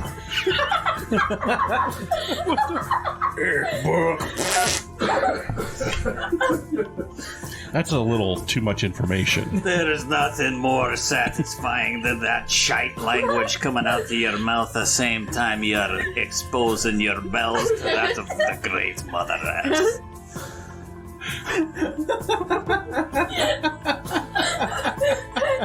That's what I think of that Okay, well played. race.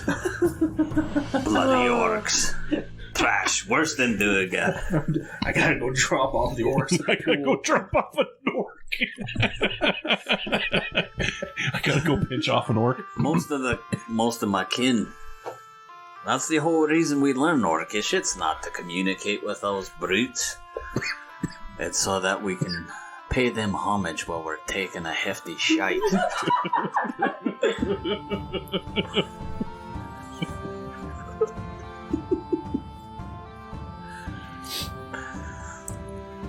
Oh my goodness. Anyways, you hear like this faint, and you guys can't make out the language at all. Okay. I bet you're wishing he saved that comprehend languages spell for now, eh? Oh wait, what I forget? Huh? Oh yeah, I know what it is. He does. I told you. Not very helpful, huh? I tend to disagree. I only heard a few words. But I'm pretty sure he said get bent. Get bent. Because it's so faint. I can only make out, come find me. Hmm? But it's in a language. What language? Mm-hmm. Oh, come on, Wenstrom. Spit it out. I don't wanna. Man, the cogs are clicking hard over there. It is. Can you see the smoke coming from my ears? Yes. It's almost like he do not want to tell us, because he's afraid we might not like the answer. I don't know, I might need to fling another lightning bolt. Give me a second. Oh, now you're going to start picking at me. I've been your greatest ally in this whole thing. What did you learn? Don't trust Winstrom. That's what I've been trying to tell you this entire time. That's not nice. I'll give you another chance, old man. Unlike my good friend Hildur, I respect me elders. I respect you. I'll be pissing on your grave for that one, boy. I'll be dropping off an orc on your stone. You struck me deep, you bastard. But nevertheless, your words ring true, like the smith's hammer.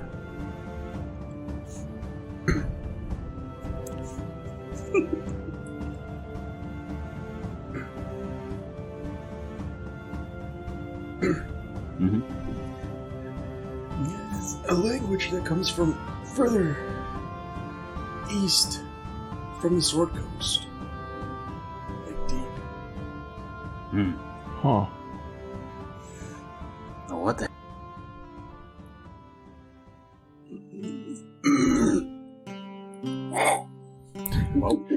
Somebody's got a frog in their throat. It's not me.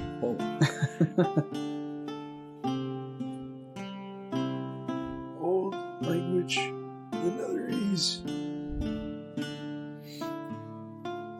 And they Been there once. we've investigated some. That tower ruin. Yeah, it was a Netherese tower ruin. That's where you got your companion. That is correct. That's where we found Sentinel. Where I gave it to him.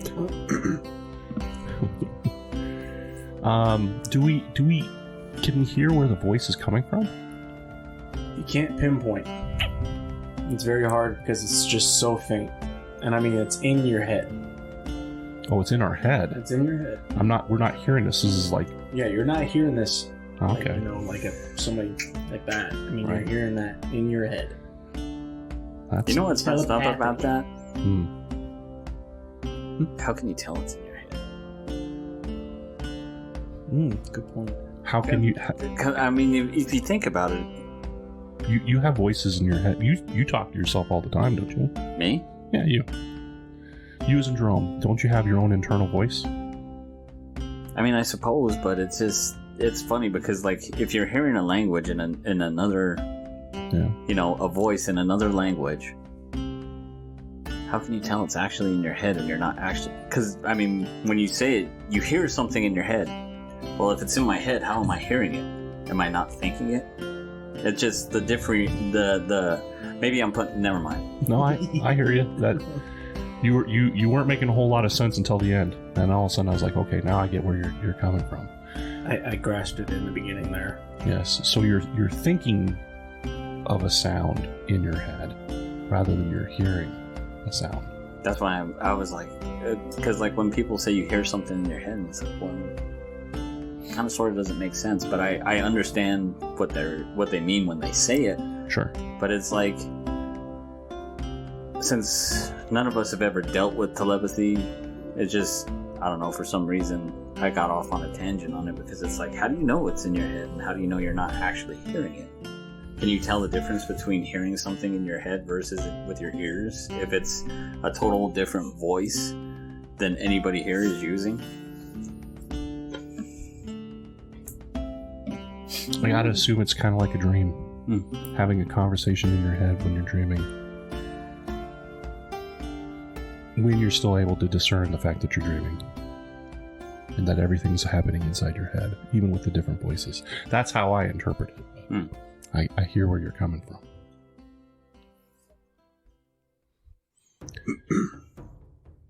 I think I will edge my way up to the pond. Okay. More specifically, what I am very curious about is the light source that's coming from underneath the ice. Okay. I am keeping an eye on all these sculptures, though. Oh. So yeah, I mean, and you guaranteed you probably would have walked past a few of them on your way to the pond. Sure. I mean, there's a multitude. Yeah, but I'm keeping an eye on them. I want them, if any of them move, I'm throwing shit. I want to be able to react. Yeah, but you inch your way to the pond. Look into it. It's just this glowing blue light. As you look closer and everything, it's just like you can see underneath, just like this kind of swirl, almost kind of like your little globe over there. Just think that only like blue.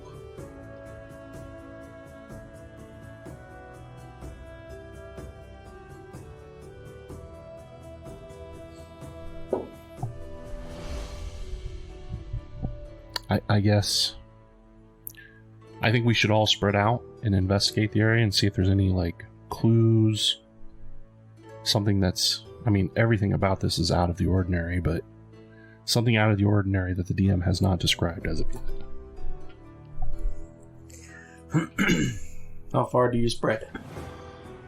I mean, let's not get crazy. Go ahead. Get crazy. No. We'll all operate within like 50 yards of each other. Okay. In total. Alright. Directions on which way everybody's going. I just assume we're kind of like randomly poking around. Okay. So there's one person looking around more north. Sure. On one towards the east, west, south, what have you. Right, but we're all within like a 50-yard cube. Okay. The thing is if we get close, we can actually, since we do not understand the language, know if we found whatever's asking us to find it. I'm open to suggestions, if you have a better idea. No, I'm not saying that. I'm just pointing out the fact that how do we know what we found if we cannot understand the voice? What if it says, pick me up? I don't speak Netherese. How am I going to know to pick it up? Or Well, if you find something with some writing on it, get Winstrom to call him over. Who's in my name? Huh? Everybody just yell out if you find something. All right.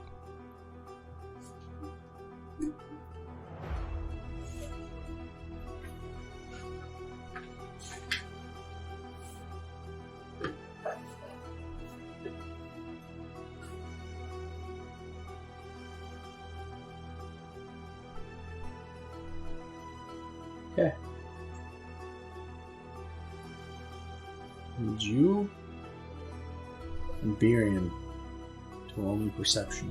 Mm-hmm.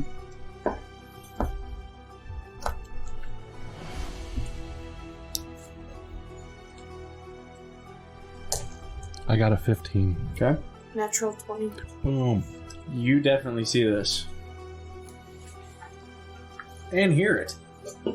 You hear kind of like this hissing. And it's not like anything you ever heard. Just like this low.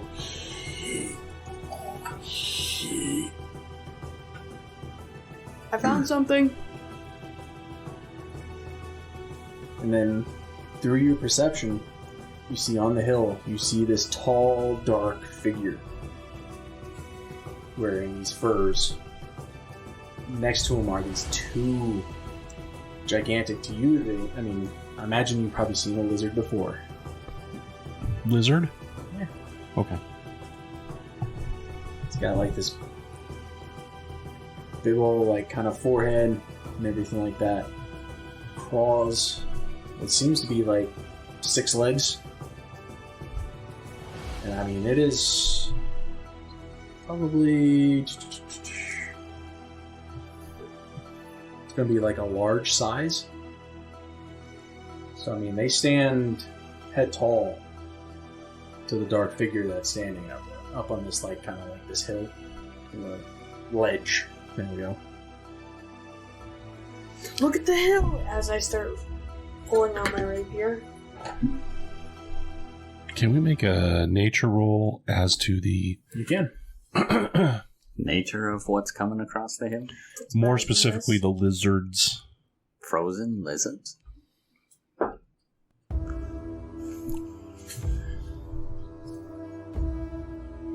I got an unnatural 20. What? Natural 20. Somehow, some way, maybe you've ran across a book and somehow understood it, Coloring book, sure. or the picture of what the guy might have drew in it. Maybe I heard a story about it in a tavern You could have. from a traveling bard. Right. But they call these creatures glacier behemoths. Oh. That's better than what I thought it was. Hmm?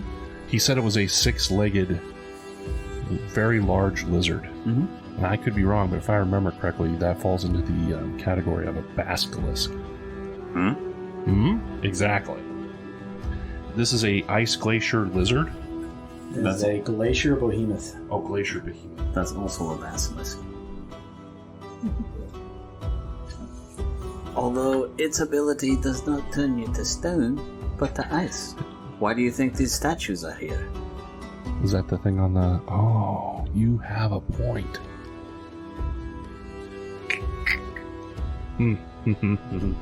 Uh-oh. You're sharp today. You're just on it. Your head's huge. Huge. Huge. Freaking huge. Humongous. I'm pretty sure that's called metagaming, though. Oh. I do not think I've ever ran into a basilisk before. Neither have I. You guys have. Have we? These characters? I believe so. Oh, well, see, we know stuff. It's got blue eyes. It's got blue eyes. That means blue eyes. that mean it serves your goddess. Does it have blue eyes? Mm-hmm. Okay. We will group... I just saw it in the picture, sorry. I will start moving back towards the group Okay. and draw my weapon and my shield. And kind of, hopefully, we can come together, if everybody agrees to it, and form some kind of... Symbiont circle. Well, we don't need to be a circle, but a defensive line. I'm just messing, man. I threw it out there because Nick gets a kick out of it when I say the symbiont circle thing sometimes. Because he's got the high ground.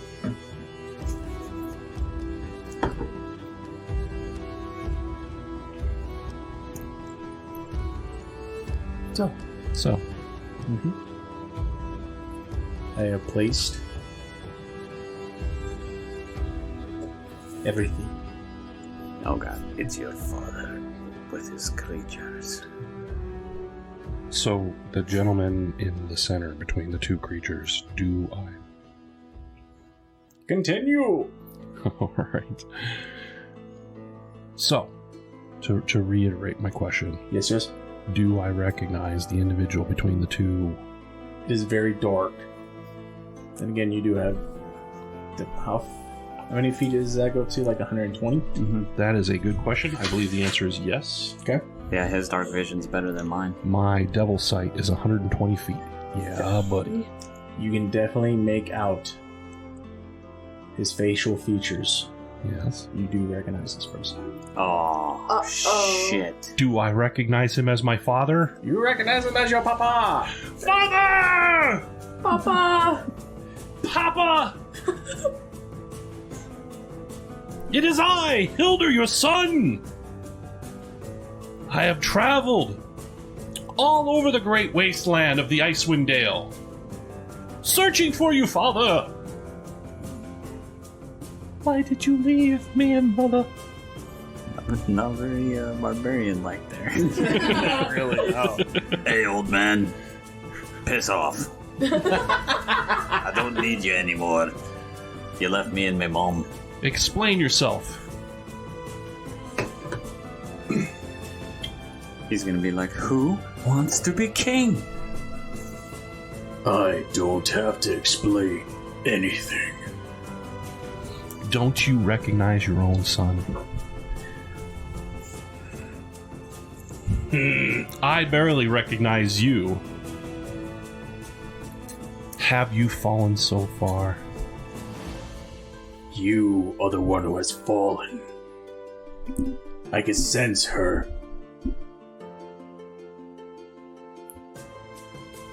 So close to saying taint. Corruption upon you. And you? You carry no taint? It's right here. I got my taint right here. I knew it. Sorry. It's supposed to be a heartfelt Yeah. kind of moment. Yeah. Make a joke out of it.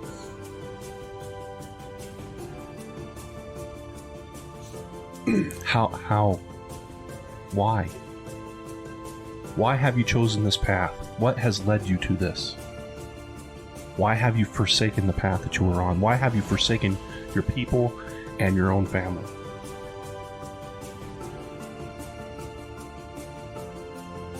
You're planning this out, aren't you?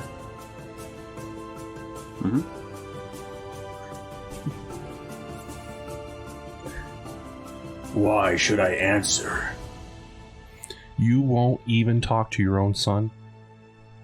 And you say that you are not fallen, that I am? If you are on the true path, then explain it to me. Tell me where I've gone wrong. Phone down.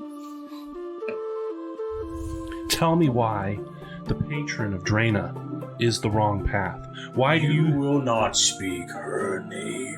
Why is she the corruption? And you, who clearly have some kind of mark of Aurel the Frostbane upon you, how could you not be the corrupted one? You hear that, friends of my son? I am the corrupted one. Do you hear that? I look around to see who he's talking to. I think he's lost his mind. You The one who scrimshawed RL on his staff. Call me corrupted. I follow a true goddess. Is not Draena a follower of Tempest? A true god? Tempest can call himself a true god. Yes. But that she-bitch. Whoa, this got personal real quick. Explain is to true me. Corruption. How so? You do not know yet. Teach me. You will find. You are a grown man now. Type stuff. You will handle it on your own. Join me. So your explanation to me, Father, is to figure it out? Man the fuck up. Whoa. I'm not the one who ran away. Ooh. I'm not the one. Did. I'm not the one who abandoned my family and left them to fend for themselves in the middle of a catastrophe. Our house, Father, without you there, Mother could have been killed. Our house was burnt to the ground. There is nothing that remains of it. That is not our true home anyway. That's right, Mother has gone back to our people. Well, at least she chose the right path, unlike you. Alone. She is not alone. Without her husband. She has the goddess. And I have always been away. That's right. You were never there for us. Isn't that true? I agree.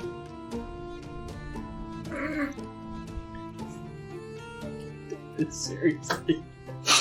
Alright, give me a second.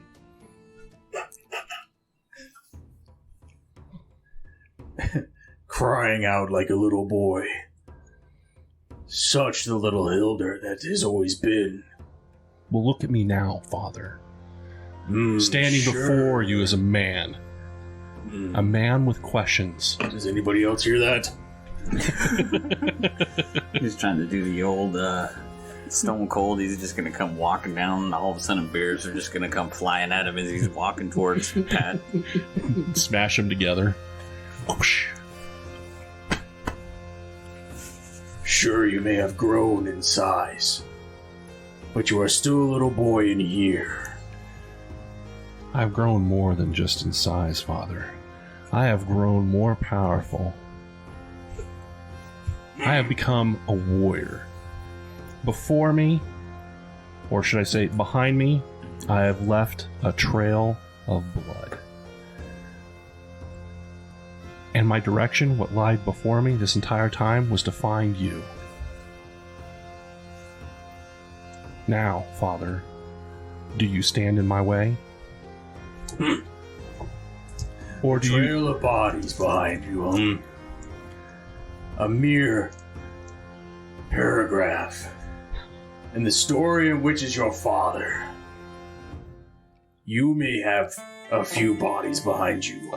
I have armies behind me. You hurt me, Father. I am nothing to you more than just a paragraph. Is that all I am to you? In your story, just a paragraph? Your words cut deep. I come now to help you. Release you from this corruption so you can actually become a true man.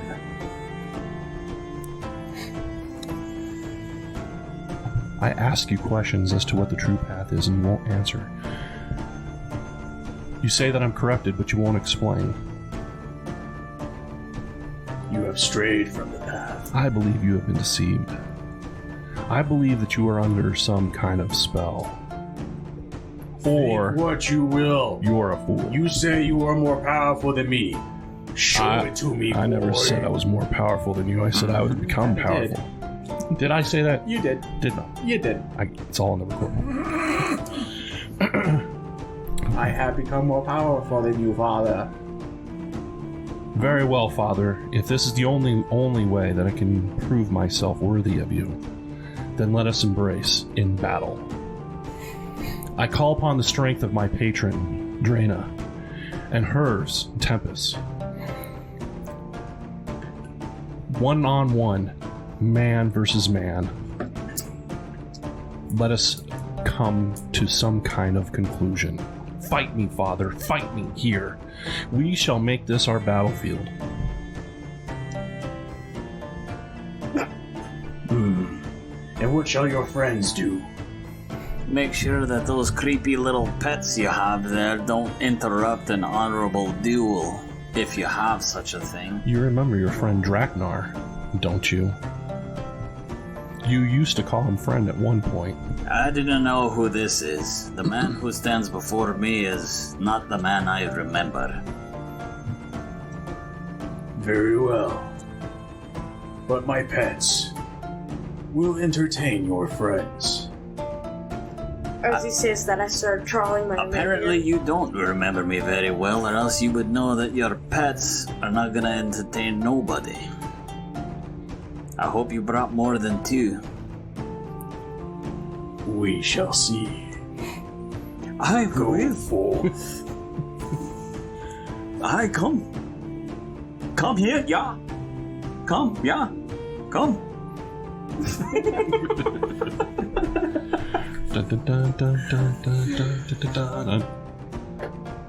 Okay, I won't have you roll initiative just yet. Oh, cinematic time. Pat, if I was talking to Dad, I was like, this is gonna turn into some invincible stuff. Join me. I can't die. Then die. Dude, that show was crazy. Did you watch it all?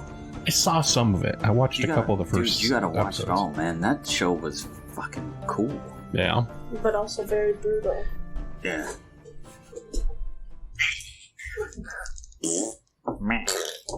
You know what else is a good show? The Witcher.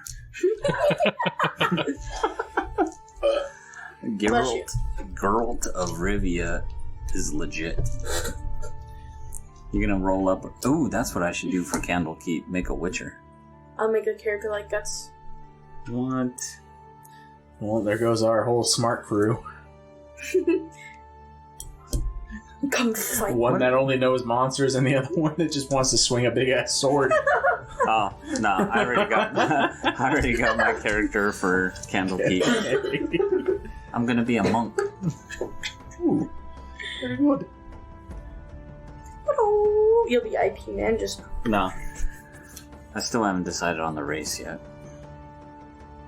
So, as he says, go forth, these 6-legged creatures literally scale down this ice with ease. And it's about a good 35 feet of just like this sheer wall. And they just skitter down. Oltar, the father of Hildur, Yes. literally jumps, lands down. So think superhero landing. Nice. Much like how you bring your sword forth, Yes. a circle with magical arcanic rune opens up above him. He reaches up and then he pulls out a sword. Not so much like yours, where yours has more of kind of like a curve to it, Yeah. and everything, and only the 2 stones.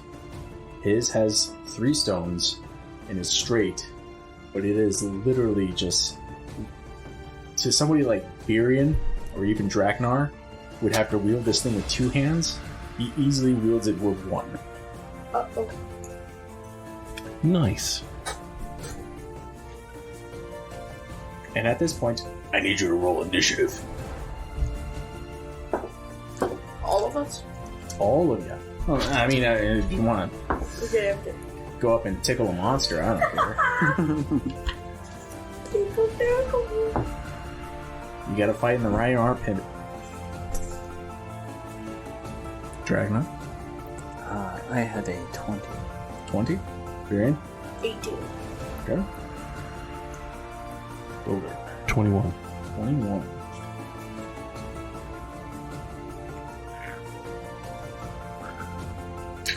Oh, son of a...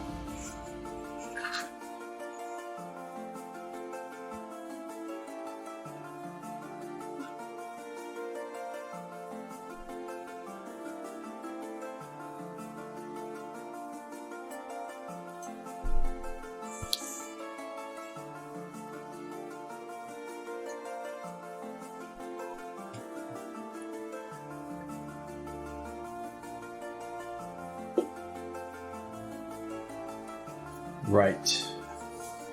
I have laid out the order upon the Merciless sword. Yep. I can see it. Thy DM will be going first, followed by Hildur, followed by Draknar, after which Birion and Roland.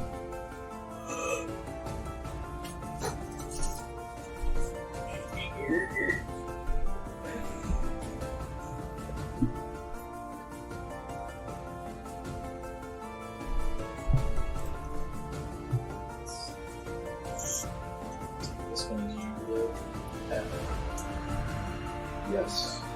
That is correct.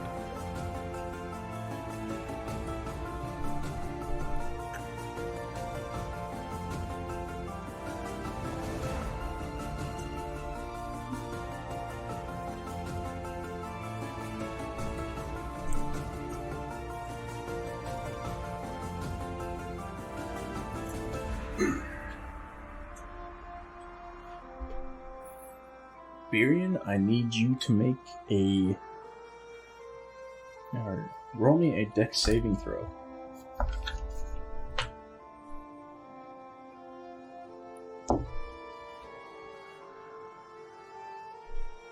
$19. 19. You dodge this creature as it charges at you with its big forehead. Draknar, I need you to do the same. Mm-mm. I'm immune. You're welcome.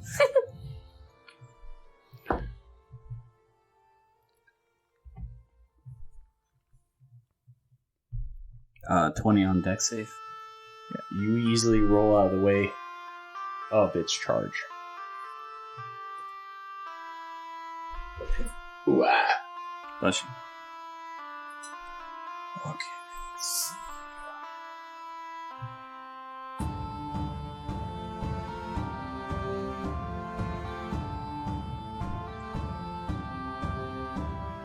And I will have Otar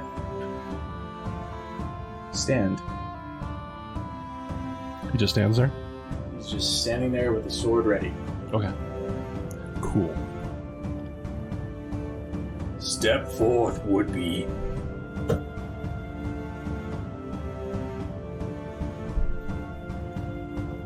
Is it my turn? Okay. I will cast a spell. I call upon the power of my patron. Okay. And my form starts to... It's not that it dissipates. It starts to blur. Okay.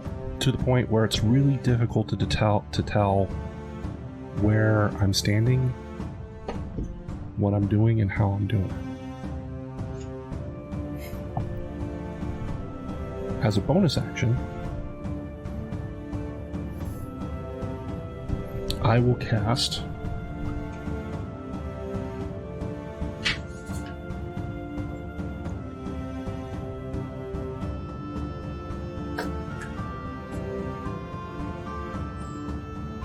Hexblade's Curse on my father. Okay. That is my action and my bonus action. Okay. Sentinel defense activated. And Sentinel goes into full defense mode. Okay. That will end my turn.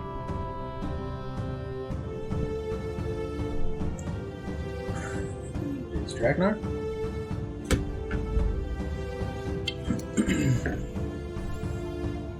By the way, I did cast a blur spell on me. That means all attacks on me are at disadvantage. I know.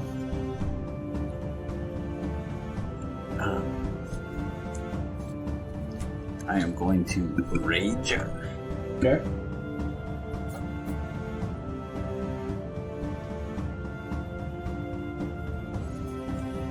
And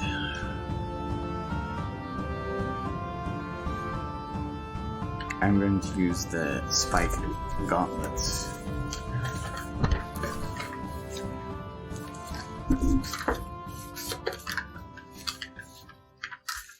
And are these spiked gauntlets magical? No. Okay. Let's see, that's going to be armor class 15 on the first swing. That is a miss. Okay, Armor class is 18. gotcha. I rolled an 18 on the second attack. That is a hit. And it's going to be 13 points of damage. Okay.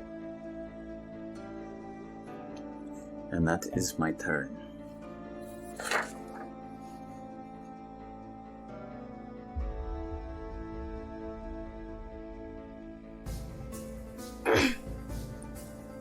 Alright. You're in. Alright, I use Blade Song, which now my AC is up to 22. Mm-hmm. And then I will swing on the creature in front of me twice. Okay.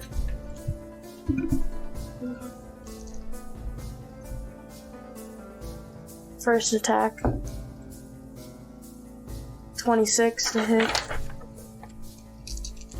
That's a hit. doing 7 points of damage.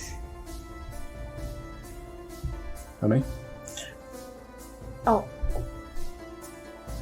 8 points of damage, sorry. Okay.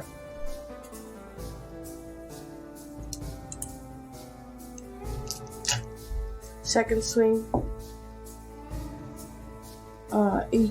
16 to hit. That's a miss.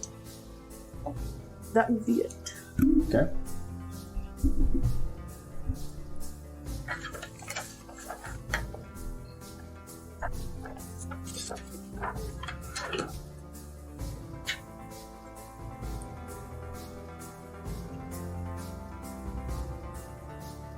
Roland is going to run around like a madman. He's going to touch each of you on your shoulder, casting Bless. Great googly moogly. So now you can add a d4 to your attack rolls and save throws. Cool. Sweet. It is now their turn. So Birion, he's going to take two bite attacks on you.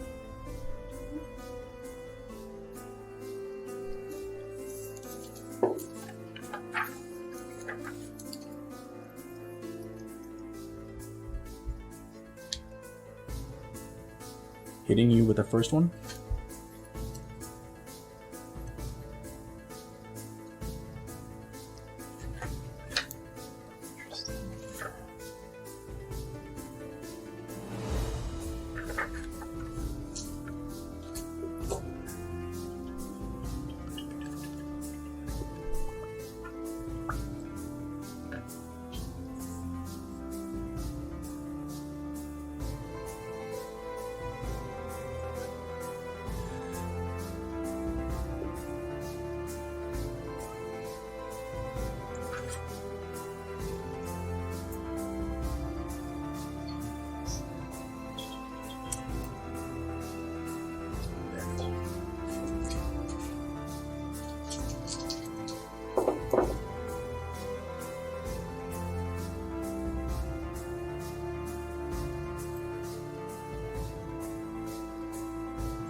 Doing 28 points of damage.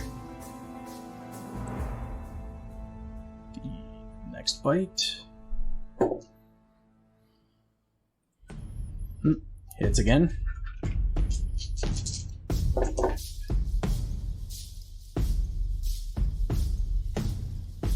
This one only doing 14. So when it bites at you, so that first one goes right like onto like where your like hip is, and then releases. That second one goes onto the other side of your hip, bites down. And you feel this like cold. And the funny thing is you're not even bleeding, but you can see this ice start to form around your both sides of your thighs. Draknar? Mm-hmm. Your armor class is 18. 18? Okay. Hitting?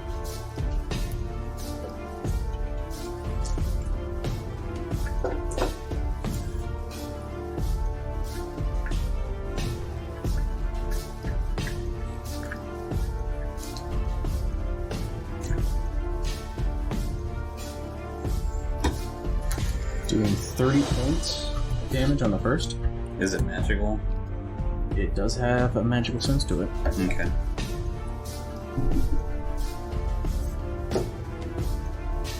Second one unfortunately misses. So the same with you, as it kind of like clamps down onto like your right arm.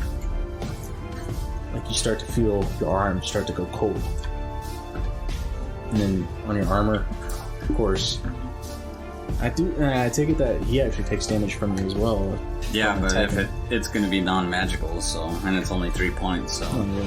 Okay. Yeah. So you can see these kind of like ice crystals start to form on your right arm.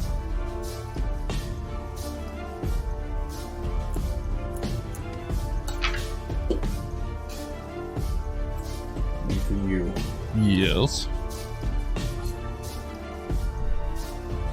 Suffice to say, what are you waiting for? You wanted one-on-one? I'm right here, boy. He'll also cast, what was it, Hex? It's the Hexblade Curse. Hexblade Curse upon you. Sweet. Nice. Mm-hmm. All right. Is it? Not really, no. Is it though? Nope. Okay. Okay? Great. Googly moogly. It is now your turn. Okay.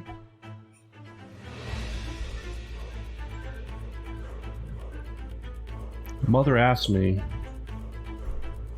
when I see you to say hello, and with that, I cast Eldritch Blast out of the sword. 18. Miss. Great googly moogly. Don't you got blessed? Oh. 19. Miss.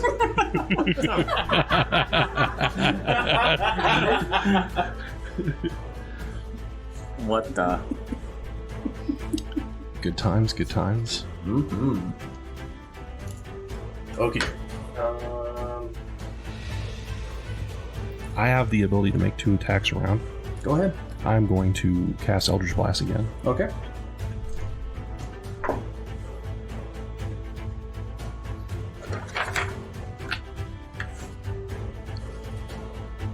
$27.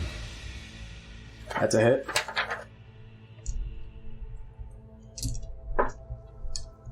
He's going to take 2 points of Eldritch Blast damage. Okay. Right.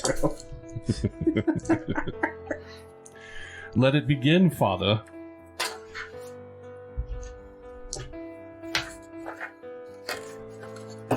Or should I say, let's begin, Father.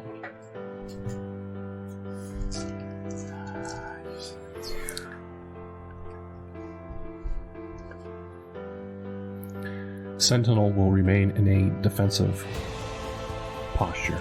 Okay. That will end my turn. Draknar.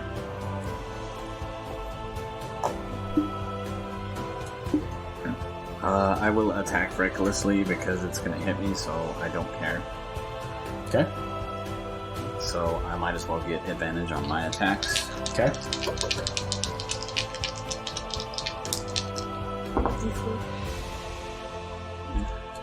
Nah, it doesn't matter.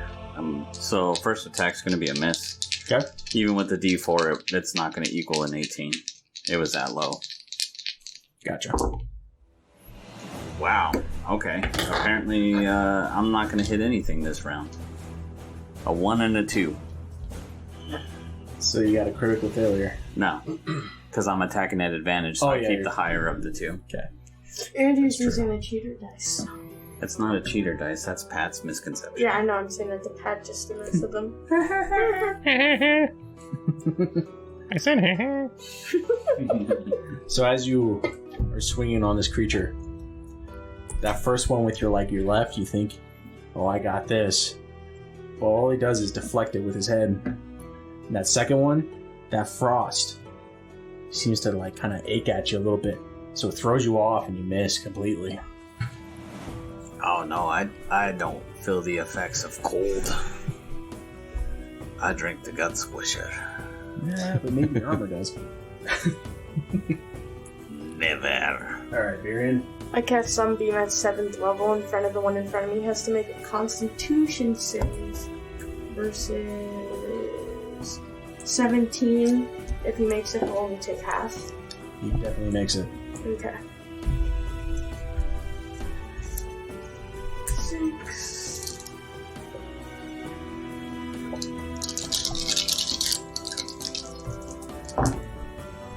Six. 16, 18, 26 half for 13. Okay.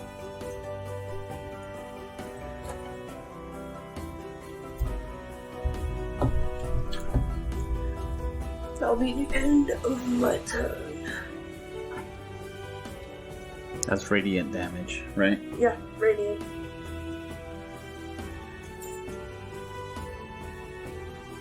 Should be fire and radiant since it's the sun. Sun, yeah.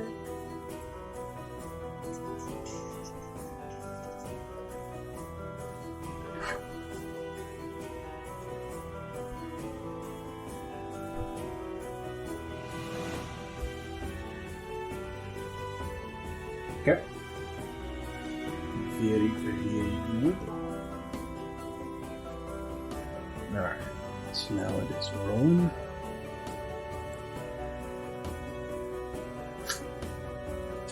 The one that you're fighting there, Draknar, he's going to send out a guiding bolt. So he raises his hand. He chants. Center of his palm glows. And you just see this kind of arrow flying in a direction. Oh, that's a hit. That's a hit right there. Mm-hmm.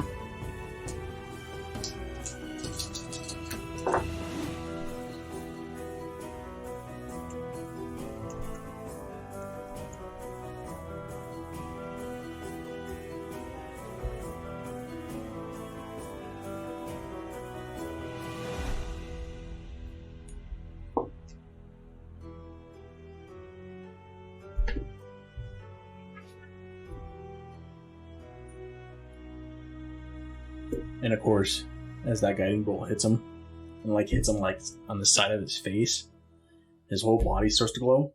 So anybody who makes an attack against him this round will have advantage. But he kind of goes last, so he carries on. And will carry on next round. What it is my turn.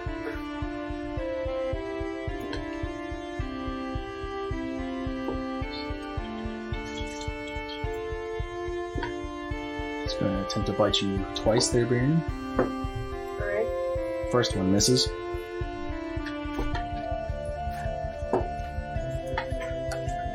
Second one misses. Very good. That 22 save. On you, Draknar? Oh, you got advantage because I attacked reckless last round. That's true. Or this round, I should say. Well, it's no bloody use. Misses you on the first. Goes in for that second. Oof. Misses you by that much.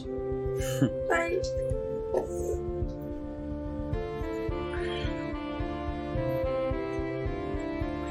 So you're just gonna send spells at me? Mm-hmm. Well then here. Let me give you a true taste of what it means. Lifts his gigantic sword, points it directly at you, and sends out 2 Eldritch Blasts. Sends out a what now? Ooh. Eldritch Blast. Oh, okay. 2 times. Disintegrate. Armor class 22 at disadvantage. Wouldn't he have advantage since he put you under a curse? No. Or is that only on melee attacks? So the curse, all it does is it does not give you advantage on your attack roll. But don't you also get advantage on somebody that you did curse? You gain a bonus to your damage against the cursed target. That bonus is equal to your proficiency bonus. Mm-hmm. Any attack that you make that's a critical roll, right, which is basically it expands your crit from a 20 to a 19 and a 20. And if the cursed target dies, you regain hit points equal to your warlock level, plus your charisma modifier, minimum of 1 hit point. He does not get an advantage on his attack roll using the Hexblade's curse. Anyways. Anywho.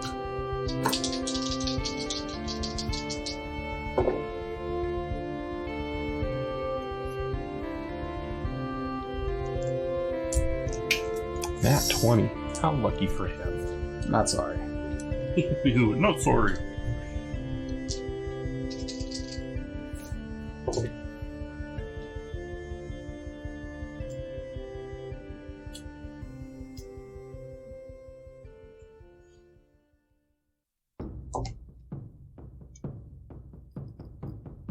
One d10.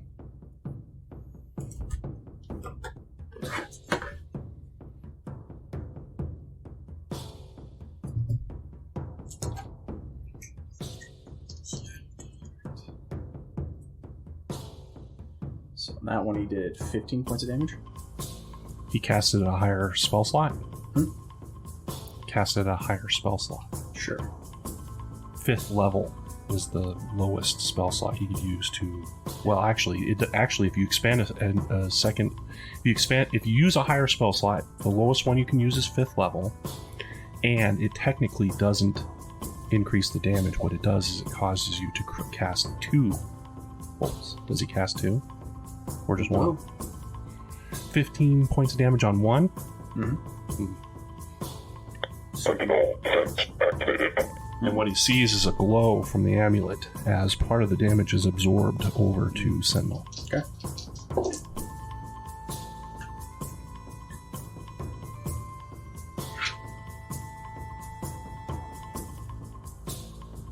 And he misses you on that one.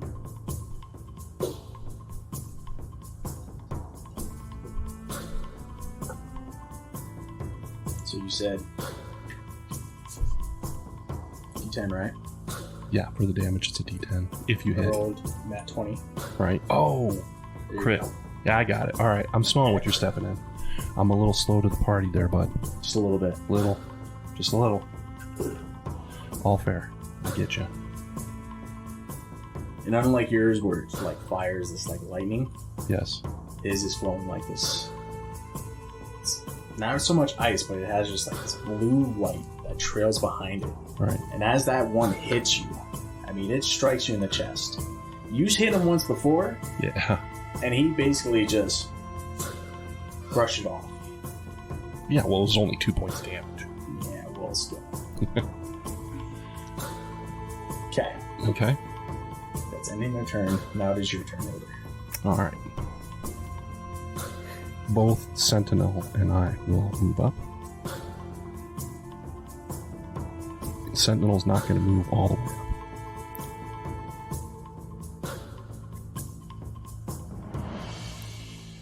So I move up 25 feet. And I'm going to swing on him twice. And then I have a special surprise for him. Oh.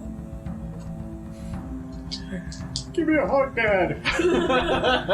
Father!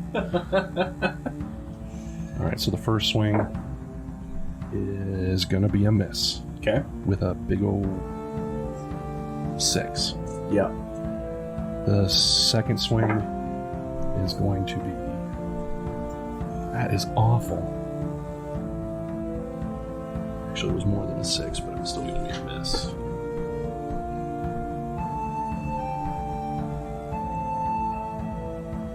$16 on the second.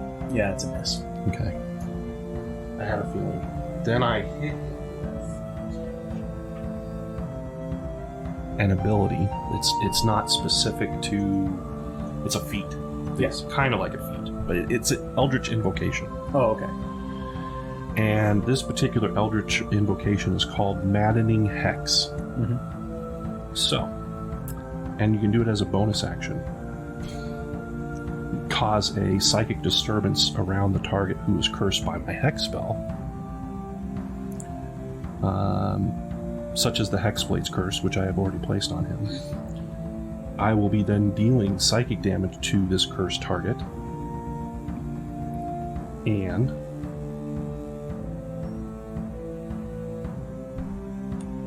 unfortunately, the other targets are not close enough. So it'll just be him. Mm-hmm. He is going to take...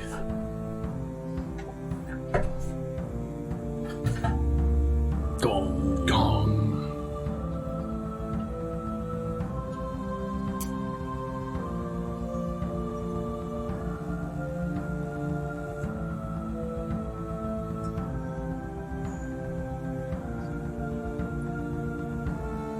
He's going to take 4 psychic damage. Okay. Every round. So this like psychic wave of disturbance builds up around him and just starts like warping his reality, making it very hard for him to not. He's just like he's basically. It's almost like he's getting mind flared. Gotcha. Draknar. Oh wait, Oh. I did not. I have mobility, Uh-huh. so what that allows me to do is move, almost like a dash action. I'm able to move out of that without provoking an attack of opportunity, back into my defensive position next to Sentinel. Okay.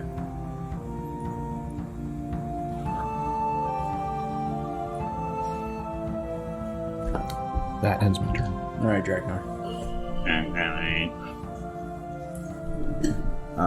I will attempt to hit this creature again.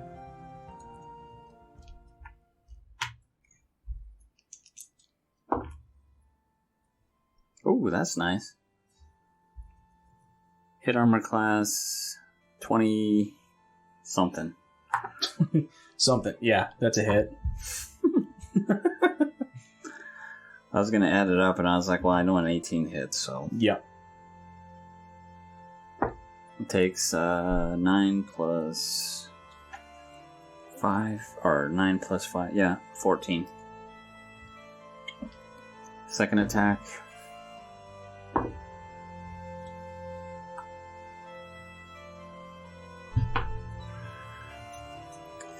Hit armor class 27. Okay. For an additional 16. Okay.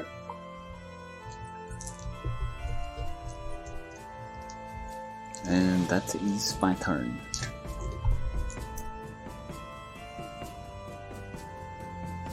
Okay. Barian. I'll swing on the creature twice. Okay. First swing. 4, 8. 23. That's a hit. Doing His sword is magical. Yeah. 15 points of damage. Okay. And then on my second swing, 24 to hit. That's a hit. Doing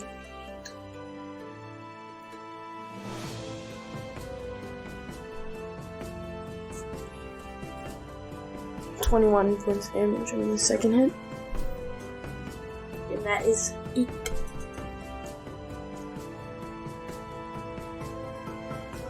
Okay. It's Roland's turn.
So right behind the creature that you're fighting, there, Draknar, you see this spiritual mace all of a sudden come out of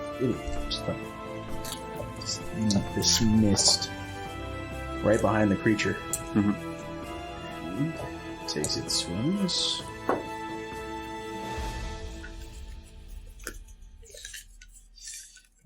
Hit.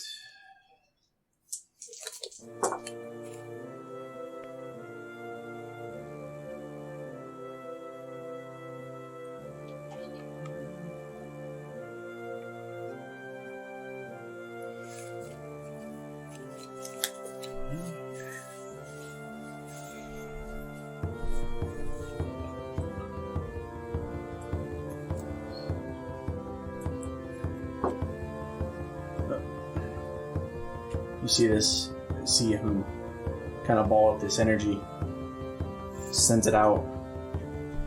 Unfortunately, it kind of flies off and misses. Oh, yeah. I forgot I was supposed to roll with advantage. Mm-hmm. I only rolled one die, so well. That'll teach me. Oh, yeah, same. No, Well, it's only on the one that he's fighting. So it is the monster's turn. Varian, he will attempt to bite you again. Missing the first. Here we go. Rolling like shite. Barely. You said it was 22? Yep. Yeah, it misses. Yes. Me. Draknar. Misses. Yours is still 18? Yes. Yep. Oh my god. Okay. Whoa! What the? That little So as he son? tries to bite down on you, it comes down and bites onto one of your spikes. And one of these spikes jams right up into him, and he just freaks out. And then it's just as he's rolling on the ground in pain, so you can consider it prone. That'll teach him.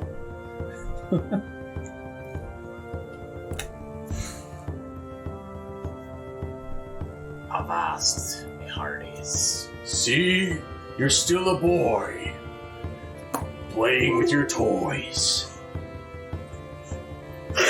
Ask for a one-on-one with the old man. Can't deliver. The path you walk, shameless.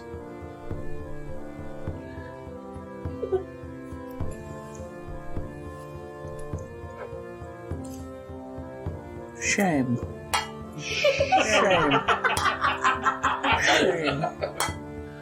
The dwarf's got it.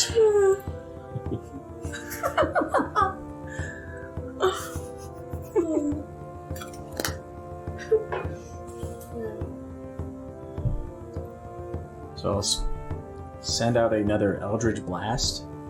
So He is at disadvantage. Yeah, buddy. And does your armor or your AC goes up since you're standing next to Sentinel, right? 22. 22. Yes. Okay. Yeah, nope.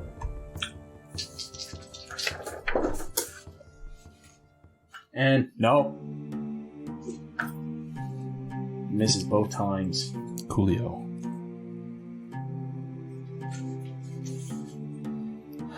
Let's see. And while this is all happening and everything like that, if anybody would care to notice that actually Windstrom has got himself a little levitating spell. Yeah. He's basically kind of like jotting down everything that's kind of going on. Well, that's helpful. Yeah, I was going to say.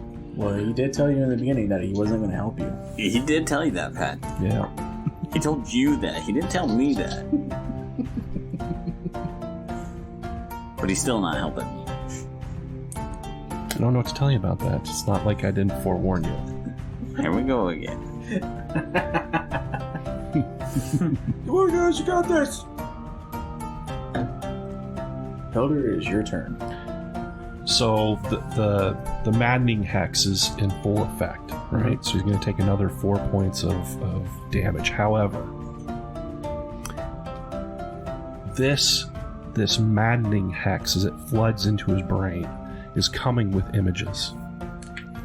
And those images start with a small young boy holding his hand of his mother with tears down his face as his father leaves. And this image time shifts over time as Hildur goes from a very small boy and he gets older. And it's just scene after scene of his father walking away with his back turned to him.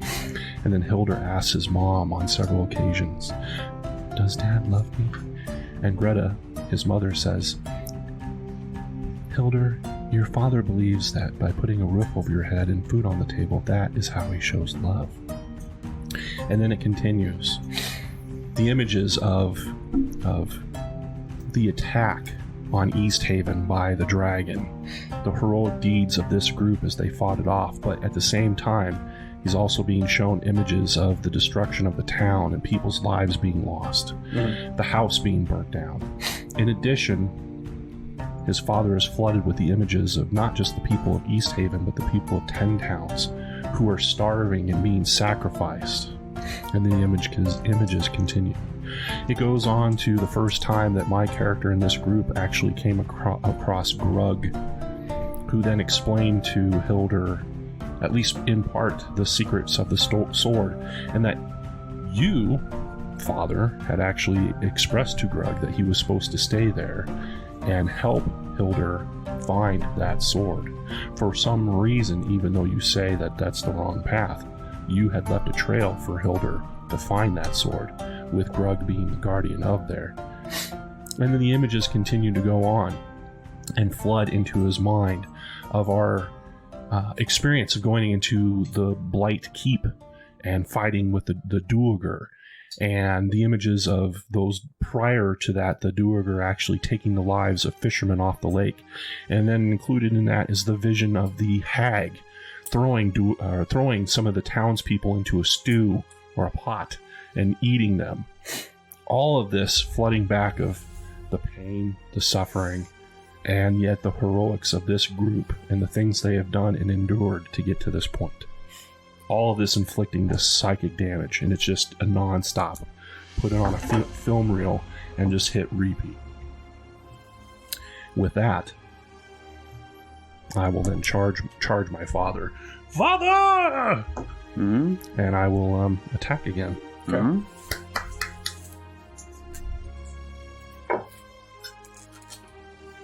So the first is going to be 26. That's a hit. On that, he's going to take... Let me get the dice here. Ill prepared to deal out this damage since I've been missing every single time prior to this. Alright, so from the swing, he's going to take 13 points of damage plus He's going to take another...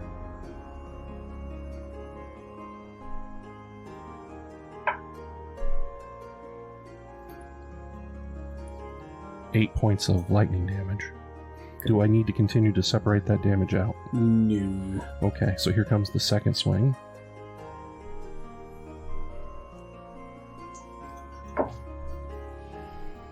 Son of a... That is going to be a miss. Okay. What'd you get?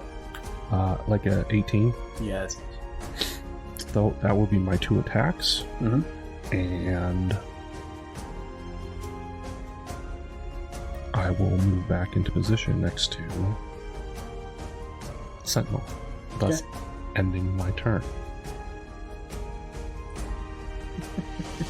Beerin. No, I'm pretty sure it's Draknar. Is it?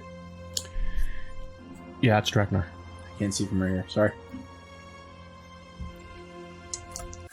Alright, I guess we'll take advantage while he's on the ground. Yes, sir. Punch him in the face. Face. Armor clash. 20. Write it down. 20? Mm-hmm. That's a hit.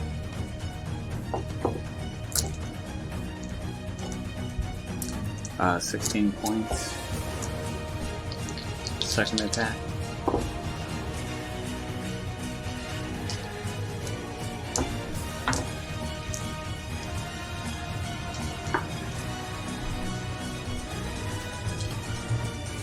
Hit armor class 22. That's a hit.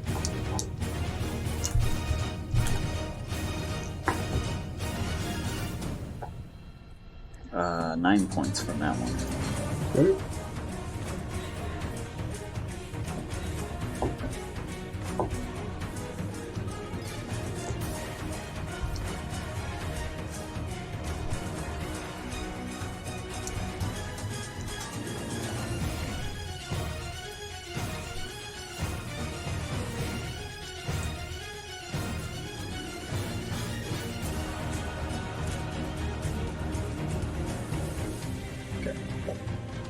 Alright, now it's your turn, Beerin.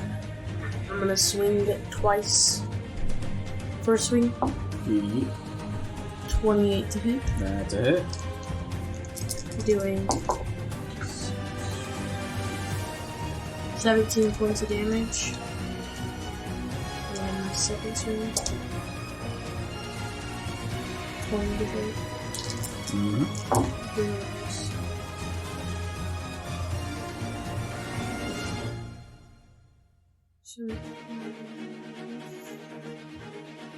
24 points of damage on the second hit. And that is it.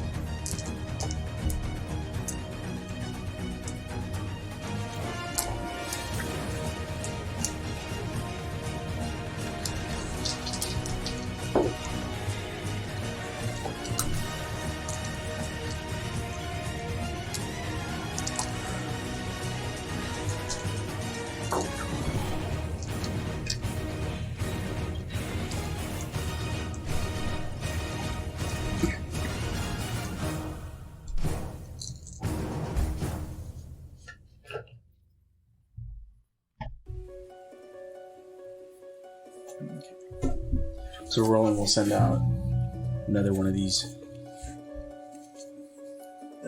sacred flames, and just goes right into the side as it's like trying to do its little rolls and everything like that.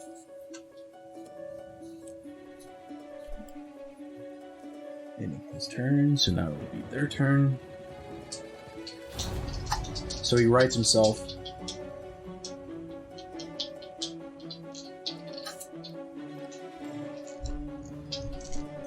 Oh, anyways, first one will go after Beerman.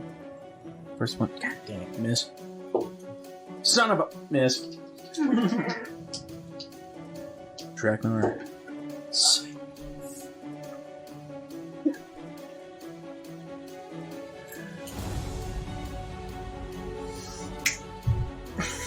What the? On you. Wow. Golly. So as he even tries to like bite you, and like it just rubs up against your spikes again. And it's just like, it cannot take your porcupineness. And it literally starts rolling around and around again. You consider it prone, so you get advantage. Wow.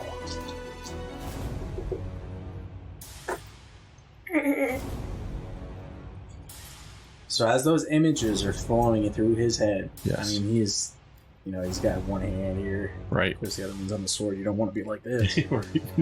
So, next thing you know, he just goes into a rage. Ooh. His eyes didn't really have that blue glow Yeah. you would normally see on these like creatures or like followers of the Frost Maiden. Yes. But when he rages, it's like this blue smoke all of a sudden just starts coming out of his eyes as they glow this just deep, dark blue. We've seen this once before, haven't we? You have, but not to this extent. Okay. I forget his name. Yeah, I do He too. was that guy that you were trying to capture. Yes. And completely failed. Yes, we did. It's like one of our first adventures. He's kept doing his misty stuff, yeah. Yes. That was great. Yes. I couldn't anchor his ass. Was it great? No, it was the suck, but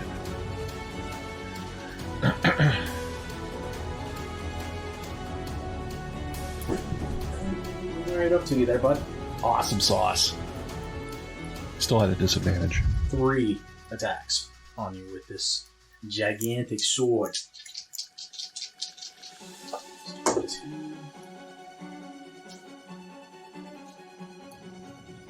The first one hits.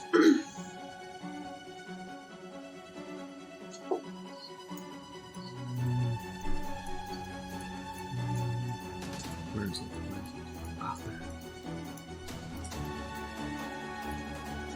Are you gonna give him one of your little hellish rebukes? No, as a matter of fact, I'm going to spend a superiority dice and parry.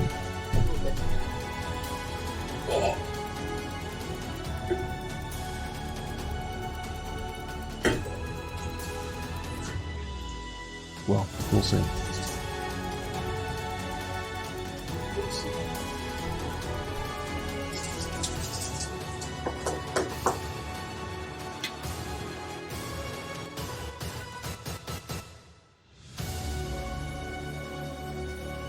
$33.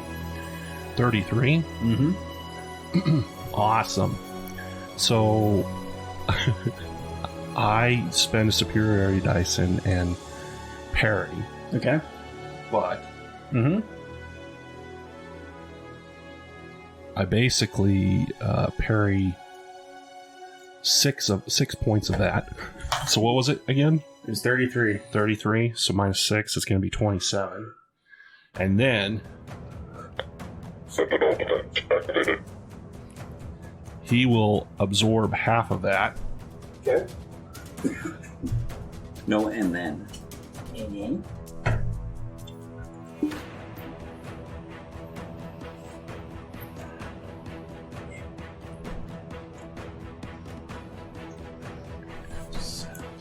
Half of that is 13. Oh, did you find it? I didn't realize it was like all the way on this side. I must have like flicked it or something. 13. Okay. Okay. Yep. Second swing. Okay. Unfortunately for you, Yeah. misses. Sweet. Last and final one. Oh. Nope, 22, right on mark. At disadvantage? At disadvantage. Ah, son of When was it 19? Says it. I do. I cast Hellish Rebuke. On. I am. But that comes after he strikes you, right? Yes. Yeah. I still take the damage. Oh, yeah, I know.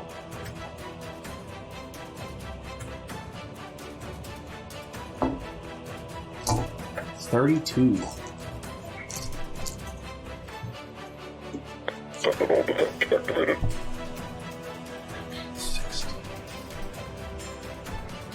I mean, yeah, Sentinel is definitely taking, like, the physical damage and everything that you're taking, but you also feel, as it is hitting you, Yes. this cold. Alright, so he's going to take 10 points of fire damage from the Hellish Rebuke.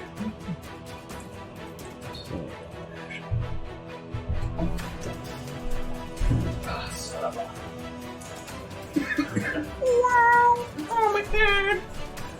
You need to relax there, fella.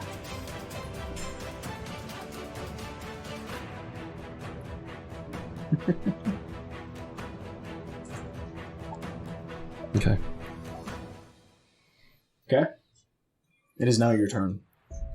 Okay. You know what? Let me finesse this a little bit. So he takes that first one, Yes. and as he hits you, takes that slash across, and I mean, he's going like chest. Right. All right. So and his sword movements, because it's just such a big sword, and it's just I mean, you've seen your father practice. Yes. This does not look like how he practiced. Your father's like movements were like fluid and everything, like water, just pure. Yes. When he's doing this, it's almost savage. Yes. Like he has zero control. And just that first one gives you that slash across the chest. That next one, you were just able to dodge it just by mere inches. But that last one came across your chest again, leaving this X on your chest now. And you just feel that cold. Yeah. But this doesn't feel like your good old dad. I think I understand. Now it is your turn.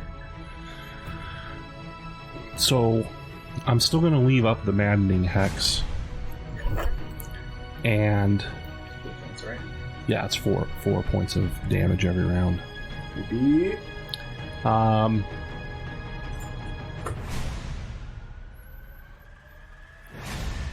I think my character is starting to come to the realization that it's possible that at no point has my father truly been in control during this whole scenario. Mm-hmm. So I am still going to continue with the combat with the intent of doing subdual damage. Okay.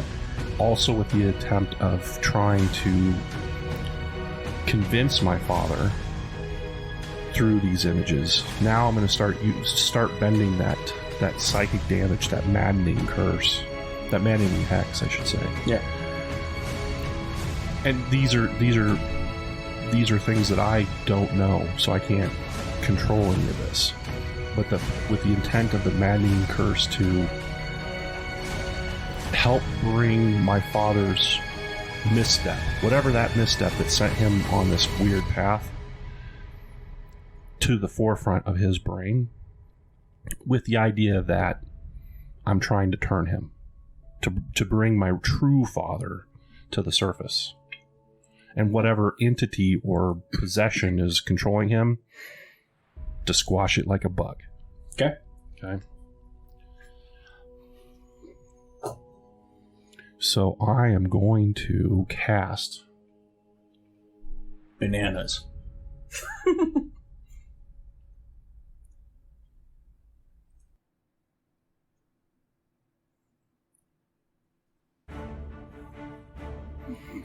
I am going to cast Hold Person.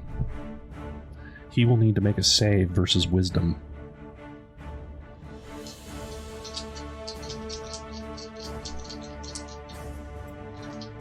What does he need to beat? Good question. The target number is 16. Definitely makes it. Son of a... Okay. Mm-hmm.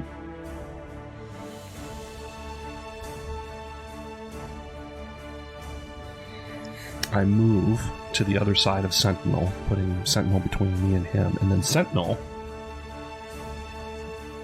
Sentinel, activate punches.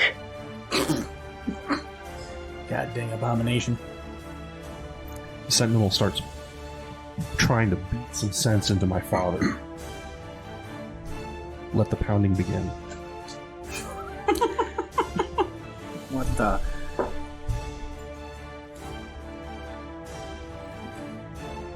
So the first swing is a 14, and then the second one is 26,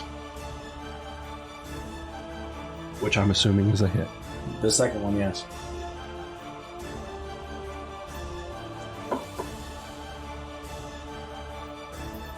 He's going to take 10 points of bludgeoning damage to the dome. Okay.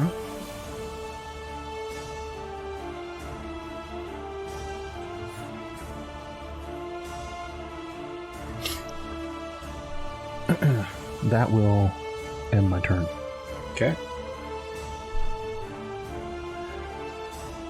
Draknar.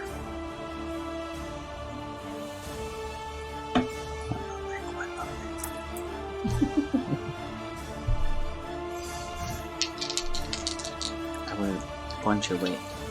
Punch.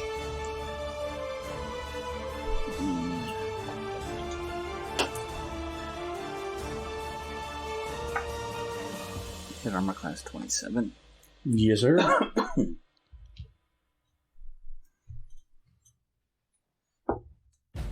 For 10 points of damage. Okay. Second attack.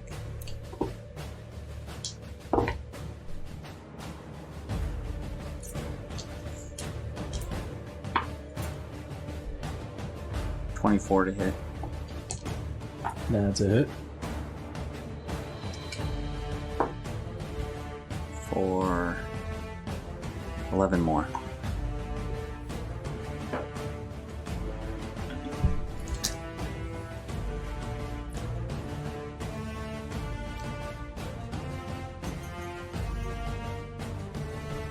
You're in.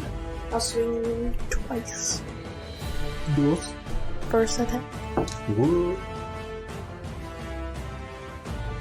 25 to hit. That's a hit.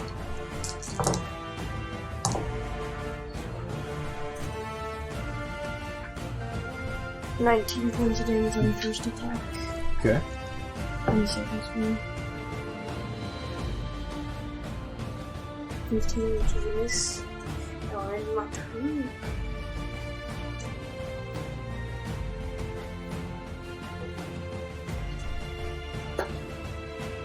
Alrighty.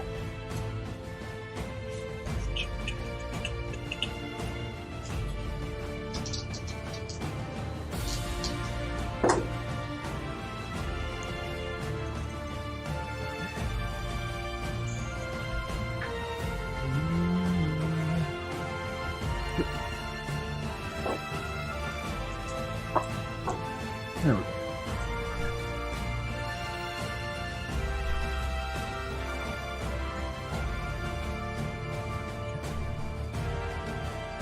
So again, rolling. Cast another Sacred Flame. Of course, as this thing is still rolling on the ground and everything, just gets hit right in the center of his chest. Seems like you're definitely dwindling this one down.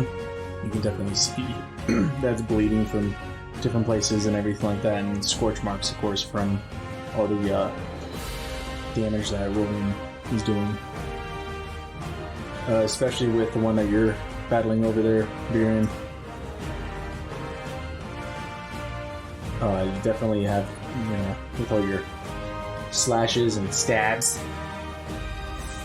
is definitely bleeding. Unfortunately for Hildur's father, the man still looks very strong. Just seems like he's having a really deep headache. More like a migraine at this point. All these boyish, girly images. Maybe a little jab. Alright. So now it is their turn. That one rights itself. Tries to bite you twice there, Draknar. Missing the first. Missing the second. Oh, they're not ones. That's too bad. I can use advantage. I bet you could. Oh, shit. Like I got Pat last week when I was like, that is correct. That is correct. Nice.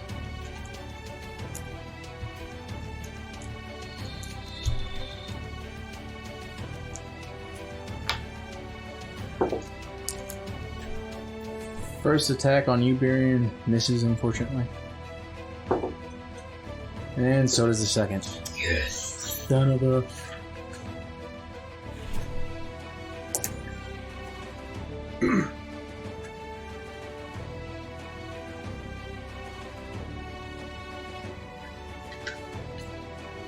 At this point, his words aren't even, like, feasible. He's incoherent. He's literally, like, foaming out the mouth in rage. And now he's just going to chase you around, your little toy. So if you wouldn't mind moving him back up to you. Well, so if he does that, Yeah. he is going to provoke And it he'll and take it. Okay, good. I'm perfectly okay with it. Bet you are. Good luck eating. He hits him with a 17. Miss. Okay.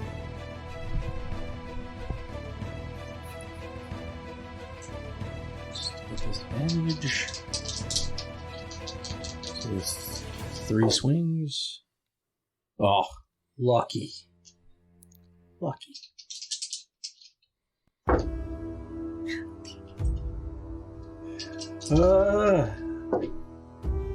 Come on. Okay. Misses you all 3 times. Awesome. 20s. It's kind of the point. You would have been obliviated to next year. Probably. I'm doing my best not to get obliviated. Alright. It is now your turn. Okay. As a at will, and I've been remiss to do this, I will cast Fiendish Vigor on myself. Okay. This will give me an additional 8 temporary hit points.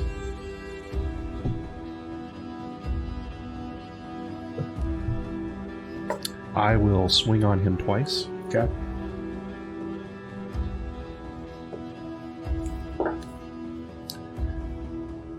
The first one is going to be 25 to hit. That's a hit. Can someone play music? Okay. Weird. That's going to be...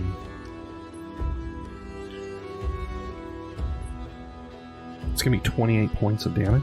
Ooh. The second swing is going to be... It's going to be a miss. 14.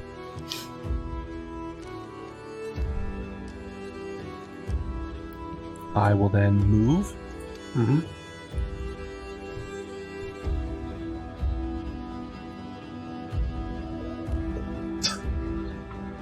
I can move 40 Yeah.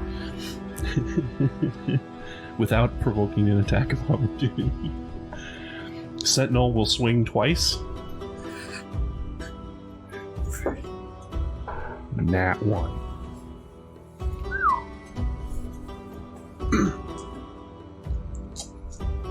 Don't. Son of a... Biscuit. As he goes in for that swing, Yeah.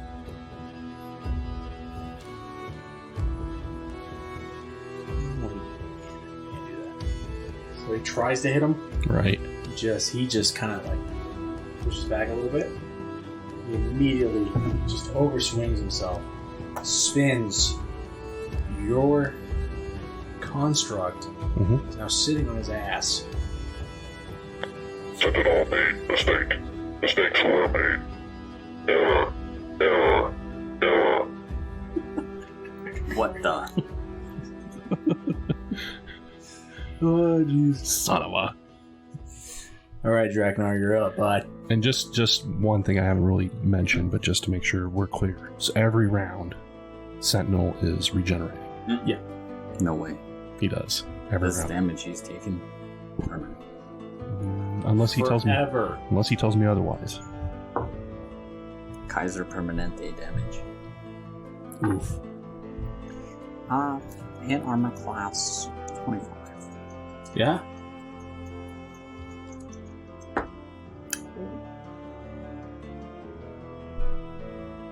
$16. Okay. Second attack.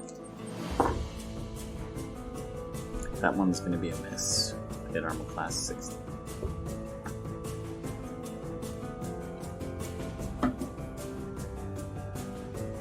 Okay. Birion.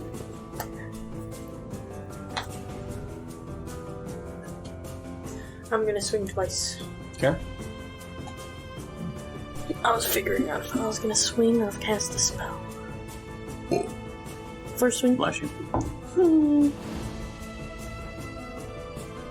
17 to hit, which is a miss. Miss. Second hit.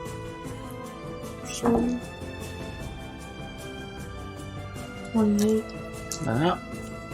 I mean, not 28. Oh yeah, 28.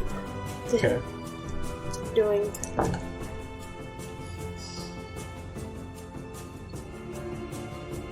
14 points damage. Okay.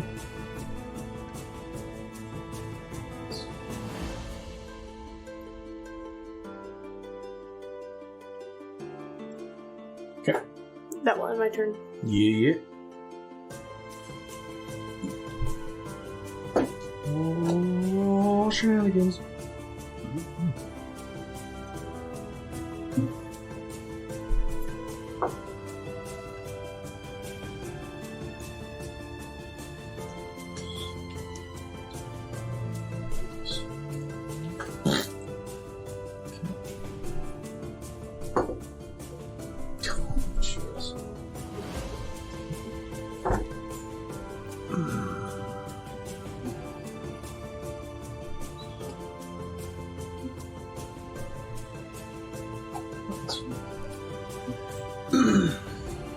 Alrighty then. This is gonna be their turn. Birion, 2 bites.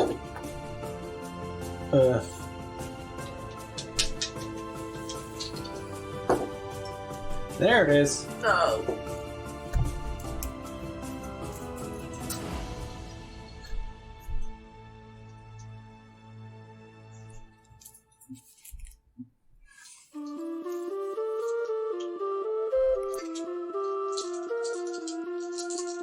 This time it gets you like right on your left shoulder.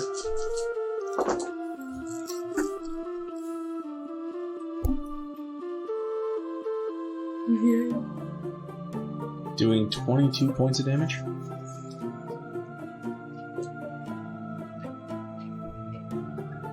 You can definitely feel ice crystals as he lets go. Coming up. You're definitely feeling a little bit more sluggish. Alright. Draknar. And Draknar.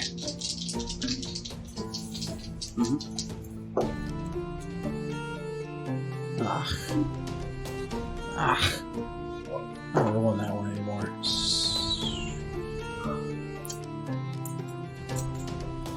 Second one is a hit.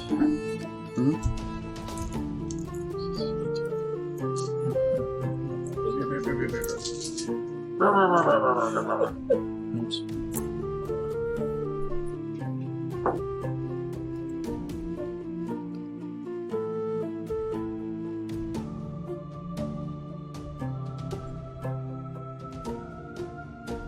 Oh.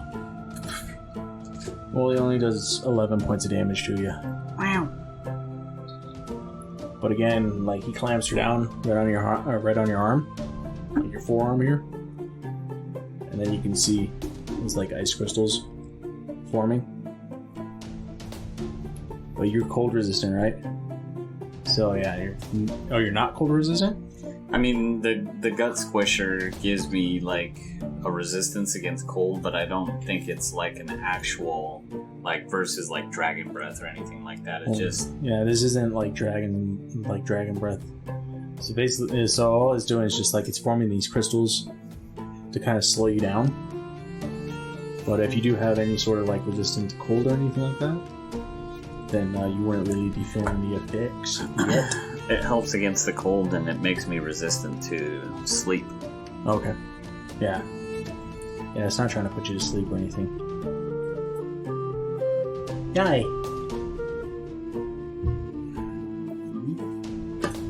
Do-si-do game? Really?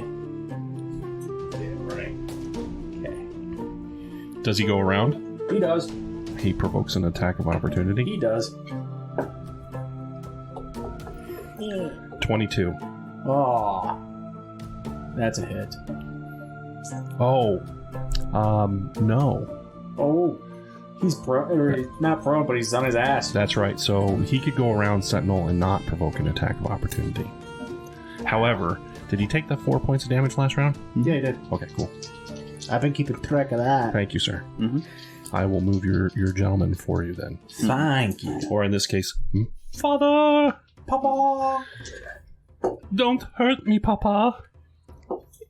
You're going about it all wrong, see? You're using the wrong tone. It's killing you, isn't it? Fuck another nat 20, god. Awesome sauce!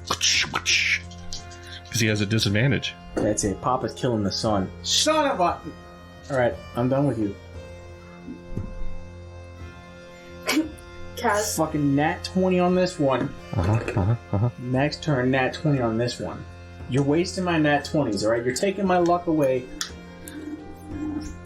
It was all part of my plan, trust me. I knew exactly what I was doing. Good stuff, though. At least this fight is lasting a lot longer than your guys' previous. Yes. Where you guys literally just mow down everything. A bunch of fucking weed whackers. Alright. Hildur? So, 4 more points of psychic damage. Yep. Continuing to lambaste whatever entity or creature has possession of my father. And more specifically, trying to break its will so that my father will have a chance to fight his own way out. Okay. While that goes on, I will continue to beat and shock this creature. Father. You called him a creature. I'm not really sure what this entity is that's inside of him. But it's going to be 20 to hit. Is it 20 to hit? That is a miss. Really? Yes. I must be getting close to the... 21's the target number then. Because I've hit him with the 22. I don't know, I'm just the DM. God. Wow.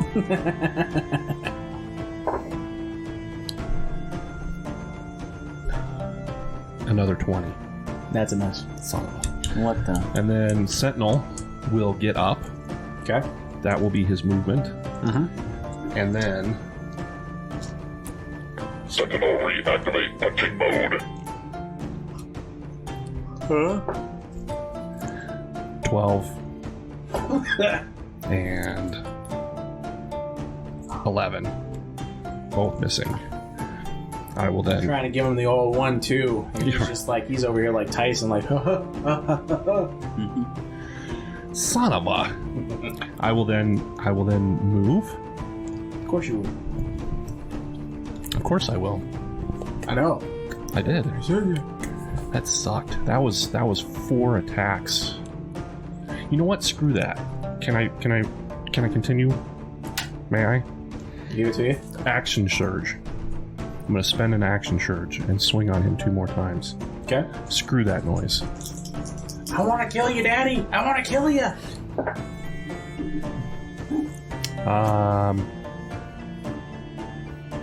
24. That's a hit. That's what I'm talking about. Barely. Barely. That's what I'm talking about.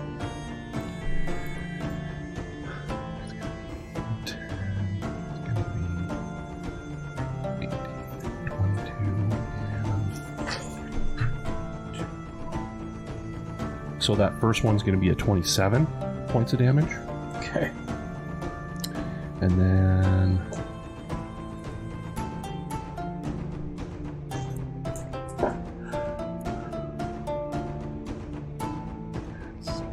$25 to hit the second time. Okay, that's it. And that's going to be 15 points of damage on the second swing. Then I will move and end my turn. What the?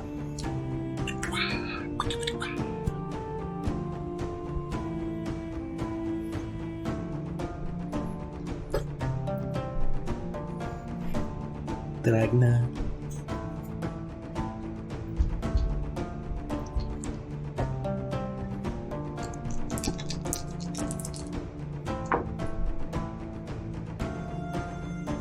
Hit armor class 24. That's a hit.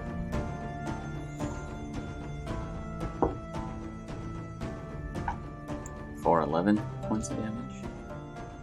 I have a few words for you. Make it merciless. Sweet, great goobly goobly. We'll say that the multitude of punches with the spikes have finally broken through its hard, scaly skin. Mm-hmm. And with that last punch, he just drives it home into that soft spot, buried his fist inside the wound, and just kind of twist it and then pull it out. Yeah, that'll do it. Very good. I like it. Thanks for your help, Roland. Eh. I know I wasn't doing full damage that whole time, but I think the goal was to make the fight last longer. Well, since your fists weren't magical there, you were only actually doing half of everything that you were doing. Nice. I'm gonna swing twice. Go for it.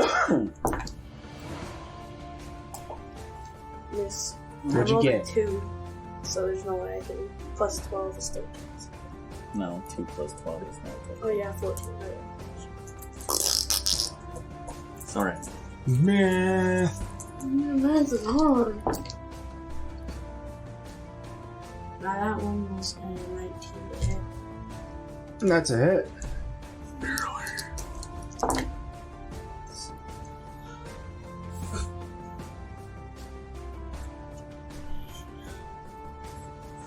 21 points of damage.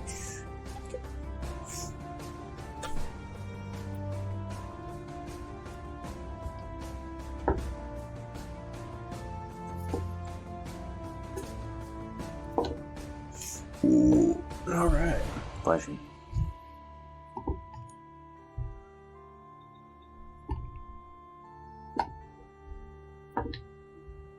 You move the hammer right onto that one over there.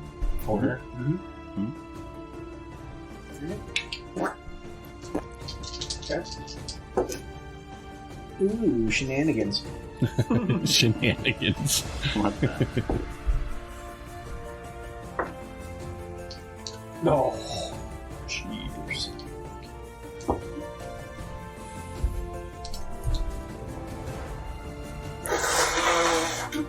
Down, Simba, down! Get crap out of here. That's not a joke.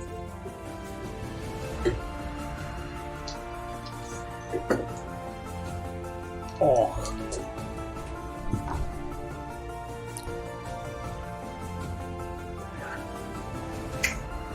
Who did it? For rolling. Oh. Uh-oh. Here we go. Roland got a nat one. So Roland over here, attempting to cast another Sacred Flame as he's chanting and ready to release it. Good old Windstream up here breaks wind. Just throws him off. This all of a sudden is just like this little, like teeny weeny little firefly goes off and just like pegs the back of the head of Sentinel. Oh. Poor Sentinel. It's just like this little tap. Hildur. Who the hell hit me? Friendly fire. Friendly fire! Friendly fire! Error! Excuse me. Ended. Flipping turn. Alright. Alright. You're hearing this thing is still nipping at you. Oh. First one hits. Yep.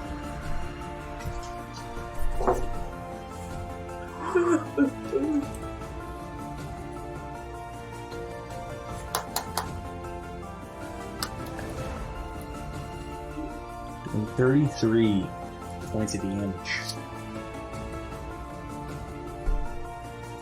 At this point, that next bite onto your other side of your shoulder has now, like, literally just like as those ice crystals come up. So your movement is now cut in half, Okay. and your dex has gone down 5. Cool.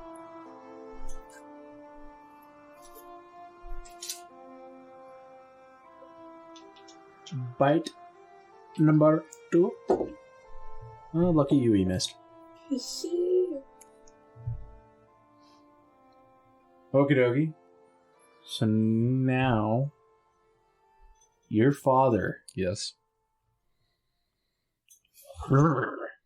Horrible rage. He does what now? A horrible rage. So he goes into another level of rage.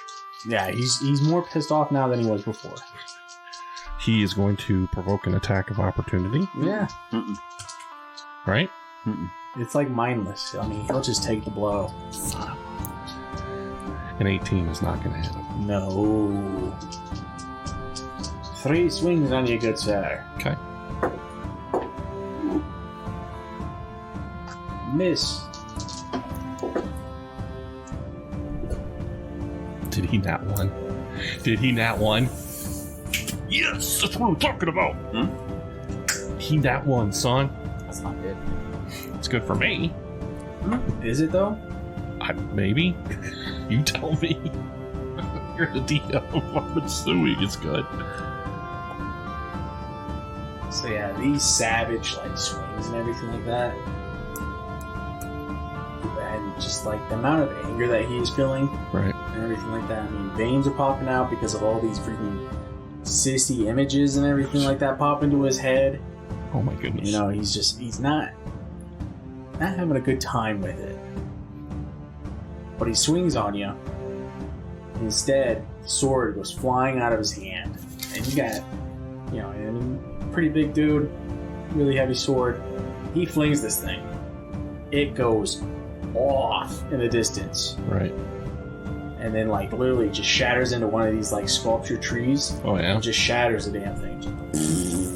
Shatters the tree. You see a bunch of this like ice, black ice dust like flying everywhere. Yeah. And he comes out of his rage, Oh, awesome. and he's just looking at his hands with like this terrifying look.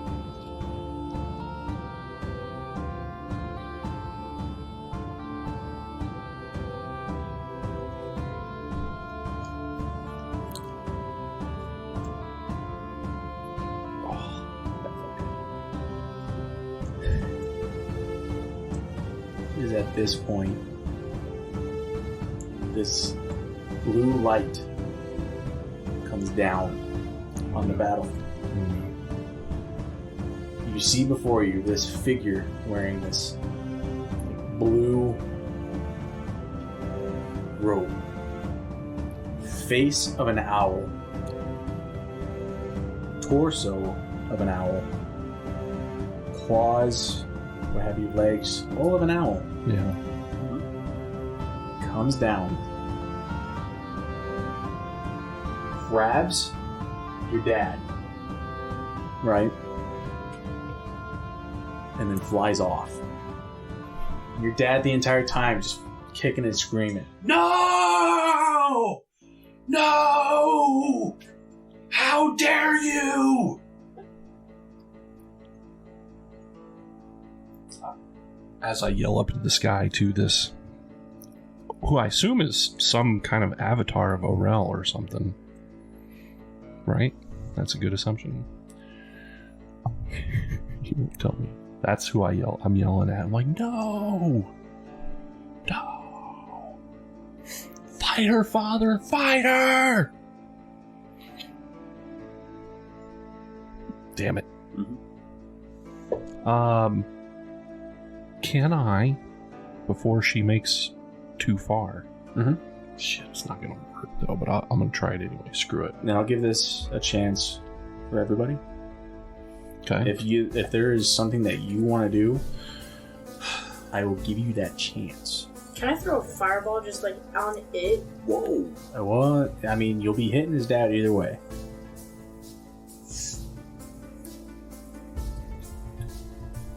I'm going to cast Eldritch Blast. I'm gonna throw a firebolt. Okay. So go ahead. Hildur. I'm gonna throw a firebolt at Thor's life. You can't. Oh, yeah, It's that's a right. cantrip, doofus. Sorry. Harsh, bro. Harsh.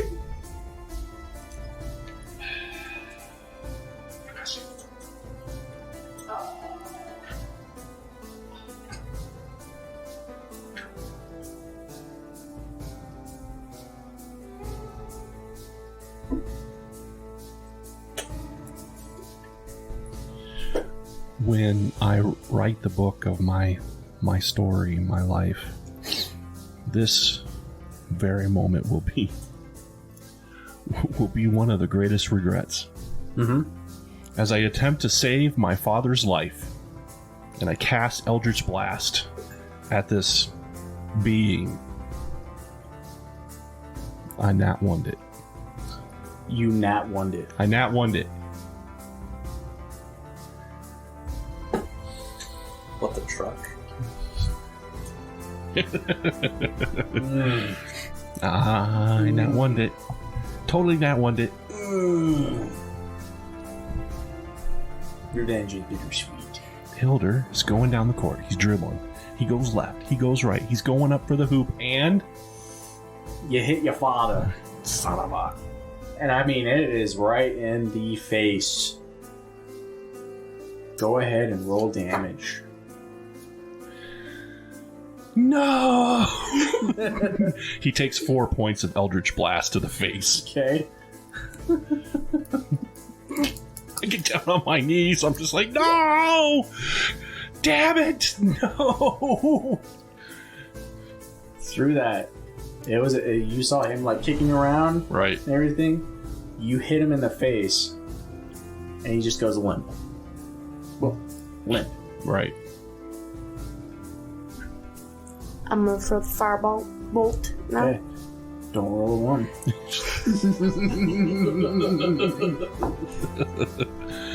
Oh, crap.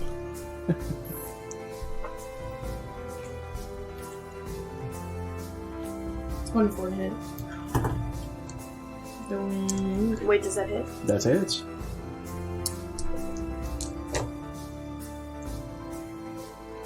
$16 points of damage, Okay. and that's it. Really. Okay. Drakon, are you doing anything? Nah. You don't want to throw one of those amazing javelins?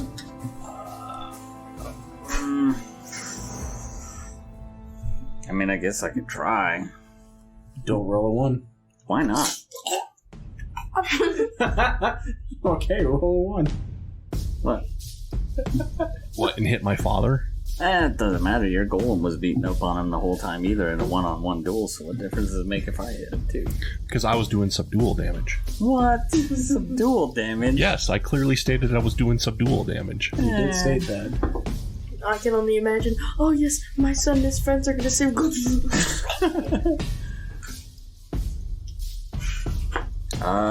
Let's see. Hit armor class 21. That's a hit. It's only a D6, man. 5 plus 3 is 8 points of damage. Okay. And I lost a javelin. You kind of did. It sticks right in and everything like that. Kind of squawks a little bit, but still keeps going. He's like, son of a... What the... Well, you still have a behemoth to deal with. So that was your turn, Yes. Draknar. I guess I'll move over and launch myself at it. Come on, give us a hug! Oi! Oi, oi, oi, oi, oi! Hit armor class 22 And that's a hit. for 10 points of damage. Okay. Second attack, Uh-huh. the old nat 20. Nice.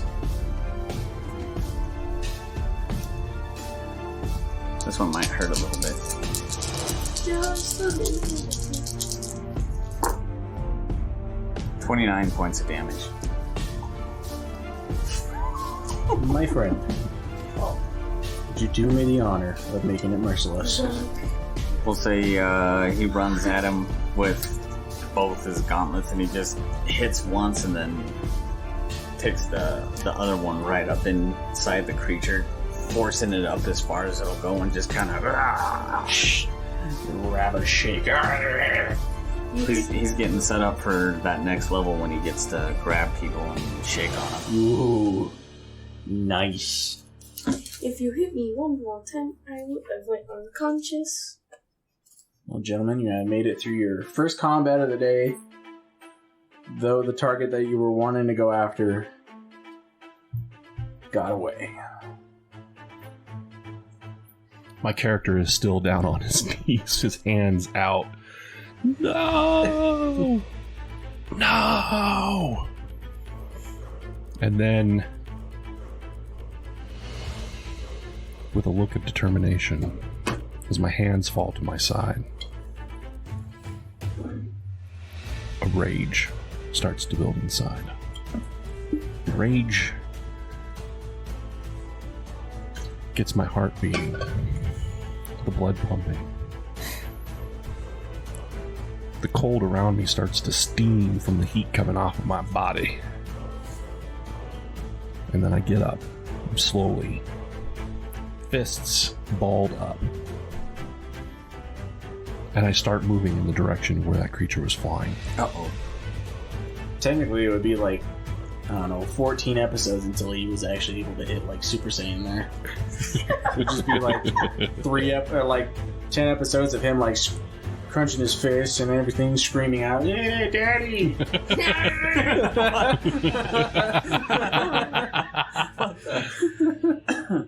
Son of a...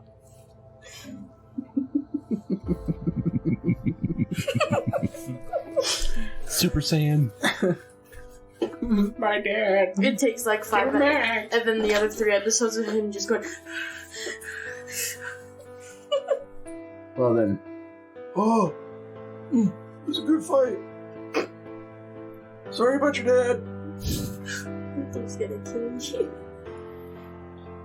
Hmm? All everybody sees is that my character is stomping through the snow in the direction that the creature flowed, with my fists balled up in rage. I start trudging through the snow. Now, young one. Cast a spell, and you start to levitate. Son of a... Let me go, old man! Put me down! I will do no such thing. Do it, goddammit! I won't. Do it! I won't. You don't understand. You don't understand. I was so close. Quite understandable. But you need to think straight. How can I think straight? I can't even get my feet on the ground! Relax. I'll put bindings on you. Damn it, old man, put me down now! We all need to keep our heads straight if we're gonna face that witch. What the hell is she? Who is she? Is she the goddess herself? Or some kind of avatar? Some kind of representation. I will have her cold heart on a plate. I am only here to write your story. Is that what you're doing? Is that what you're only here to do? Because it looks like you're interfering. Looks like you're doing more than writing my story. I'm saving you, boy. Trying to save my father. Maybe you will, maybe you won't. But you need to keep a clear head. Fine. I'm calm. I'm not convinced. Son of a bitch! I just go limp. I'm not putting you down, I don't trust you. As he comes floating down next to Draknar. Shall we rest then? Sure. Very well. If you wouldn't mind grabbing your little tavern, I pull out the tavern. go ahead and place it down. I can't. I'm floating in the Just air. drop it. Drop it on the ground. Son of a... Speak the words. Grow, my great home. As you say it, the tavern starts to grow and grow. Before you know it, you see lights and smoke coming from the chimney. Well then, he keeps you up in the air, but he brings you closer towards him. Does anybody wish to grab the door? You see my guy going for the door with a smoking jacket on already. Where the hell did you get another smoking jacket? Well, if you didn't hear earlier, Winstrom was over here mending. Oh. I actually have on my character sheet Smoking jacket. a smoking jacket. You got like 12 of them? No, I only got one. But it's actually on my... You gave it to me somewhere, and I can't remember where, and he's kept it. So my dude, before you guys are doing your thing, and then you look down, and then you see Draknar already pulling it up over his arm. Kicks his boots before he walks in the door, kick the snow off. See, boy, your dwarf friend has a good head on his shoulders. Keeps calm in situations like this. Does you he? learn by example. Does he really? Yes, you might have a temper every once in a while, but deal with it. I was gonna say. The blind leading the blind. Oh my goodness. And in you go. Wah! Like you Get launched through the doorway, go sprawling across the floor, crash into a table and some chairs. I've already got my feet kicked up on an ottoman. As I'm laying on the ground, I look up. Comfortable there? Getting there. Scrape myself off the floor indignantly. Myself off. Spooky, if you wouldn't mind giving this man a drink. Big ol'. Might as well just take the whole barrel. Nope. Whiskey. No ale. Even the cup is like this big. Right then. I go saddle up to the bar, get on a stool, grab a bottle if it's nearby, pull the cork out with my teeth, spit it on the floor, and start drinking directly out of the bottle. You want to see calm? I'll show you calm. I don't know if getting drunk is really gonna make me calm. Now then, on further observation, that did not seem like your father. I had come to that conclusion as well. Controlled, yes. But it did seem like he was a little bit still in there. I was trying my very hardest to bring him out. So nice. It's right here in the book. I'm glad you're taking notes. 3 pages in. 3 pages? The book is only 3 pages. I might have doodled a little bit. Spooky will come over to you. Does not look like her happy self. Temper. You don't want to be like that in front of Miss Drana now, do you? No, of course not. She walks over to you. She puts her paw right on your forehead. His body just goes limp, like... Your consciousness, on the other hand, goes right to where you met Drana the first time. You have this stairway that leads up. Well, I will take that stairway. You take that stairway. After a minute or two of climbing stairs, you see before you a woman literally hammering away on a sword. Were you expecting me? I gave you a task. You failed this task. You were to kill your father. What if I think he's worth saving? What if I would be willing to do anything and everything to save him? What would you say if I told you that has been my plan all along? At this point, it is like thunder booming. You see, literally, her wings sprout out behind her as she levitates off the ground right towards you. Grabs you, I guess, by a little strap. I'm wondering like you're wearing like. Still, yeah, she could grab me by the front. Grabs you by the scruff of your shirt. She could actually grab me by like the chainmail and just. Yeah. And she picks you up. Blech. You were given a task. You failed, but I will give you a chance to convince me otherwise why we should save your father. He used to be your servant. He left that role. And if I could bring him back? If I could bring him back. He will still be punished. But he would be alive. That is not for me to decide. What would his punishment be? That is not my knowing. If it is Tempest's will that he should be punished, then it is as you say so. But my goal, my mission, is to bring him back. And if it is you or Tempest's will to punish him, he will still be alive. I will have to convince Tempest himself. But in the end, it is his word that I obey. If he tells me to smite him down right then and there, I will not hesitate. Don't give me those puppy dog eyes. I'm not giving you puppy dog eyes. I don't even know how to do puppy dog eyes. I don't even know if I can. That's about right. How are you? Constipated. Tell Tempest this. It is my mission, it is my plan to bring my father back. And whatever punishment the Tempest deems, I too will endure. And what if that word were death? Then so be it. Are you sure? I am. I pledge my word to it. By the way, she's still holding me. Yeah, I know. I'm yet again being levitated above the ground and unable to touch it for the second time in less than 5 minutes. I will go convince or try on your behalf. Is this to be understood? It is. Tempest is the god of war. He is not so merciful. I understand. How do you plan on bringing your father back? If failure is not an option, as I see it, there's only one path to success.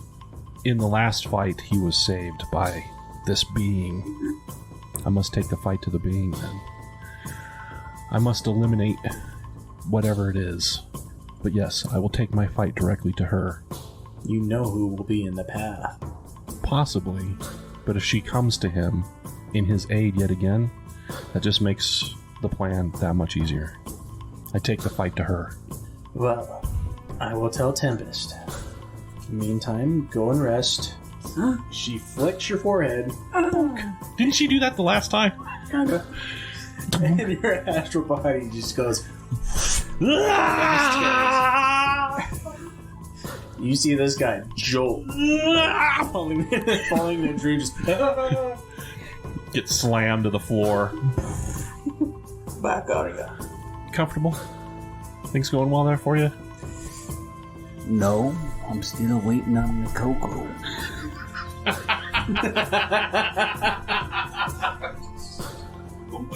But Spooky was so... I got to send him to meet the mistress. I don't have time to make your cocoa, and now here I am, waiting patiently, but I see you're back.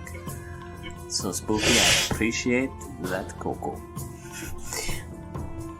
Right as I'm over there in the corner like this, I'm asleep. Because I took so much damage from that fight, I'm just exhausted, so... And you, Winstrom, please, no wand waving. Take the fun out of it, why don't you? Come on, boy, up. Son of a... I get up. Again. From the floor. Again. Brush myself off. Again.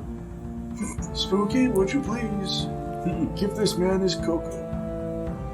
I will go into a corner and sulk. Who's gonna help bury him into his bed? He's fine where he's at. Fair enough. Let sleeping elves lie. Normally he meditates, so If he's sleeping, I say leave him be. I can't carry him. I'll end up hurting him.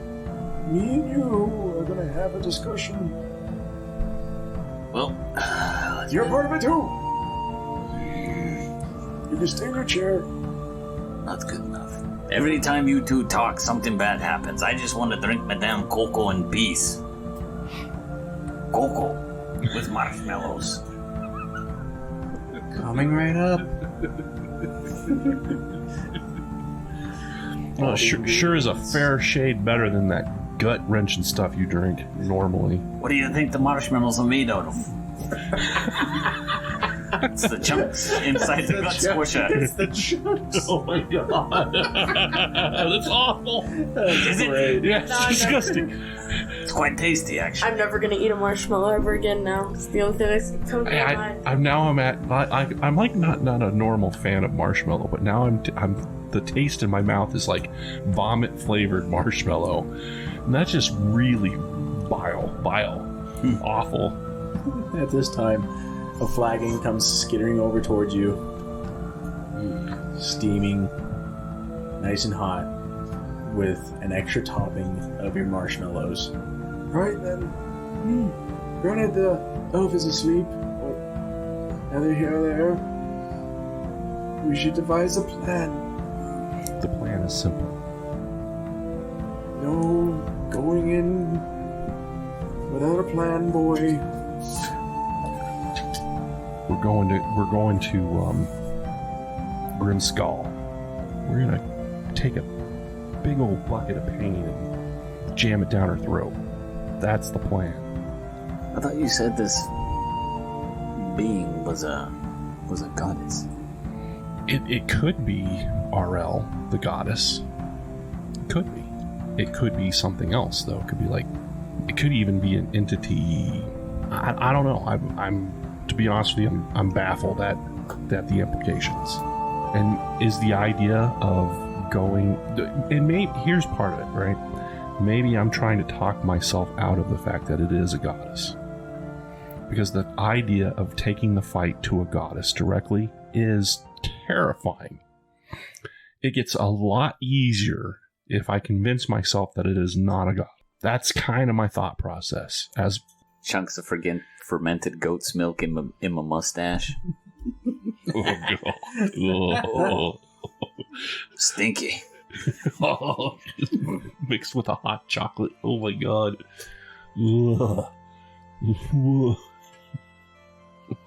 It's awful.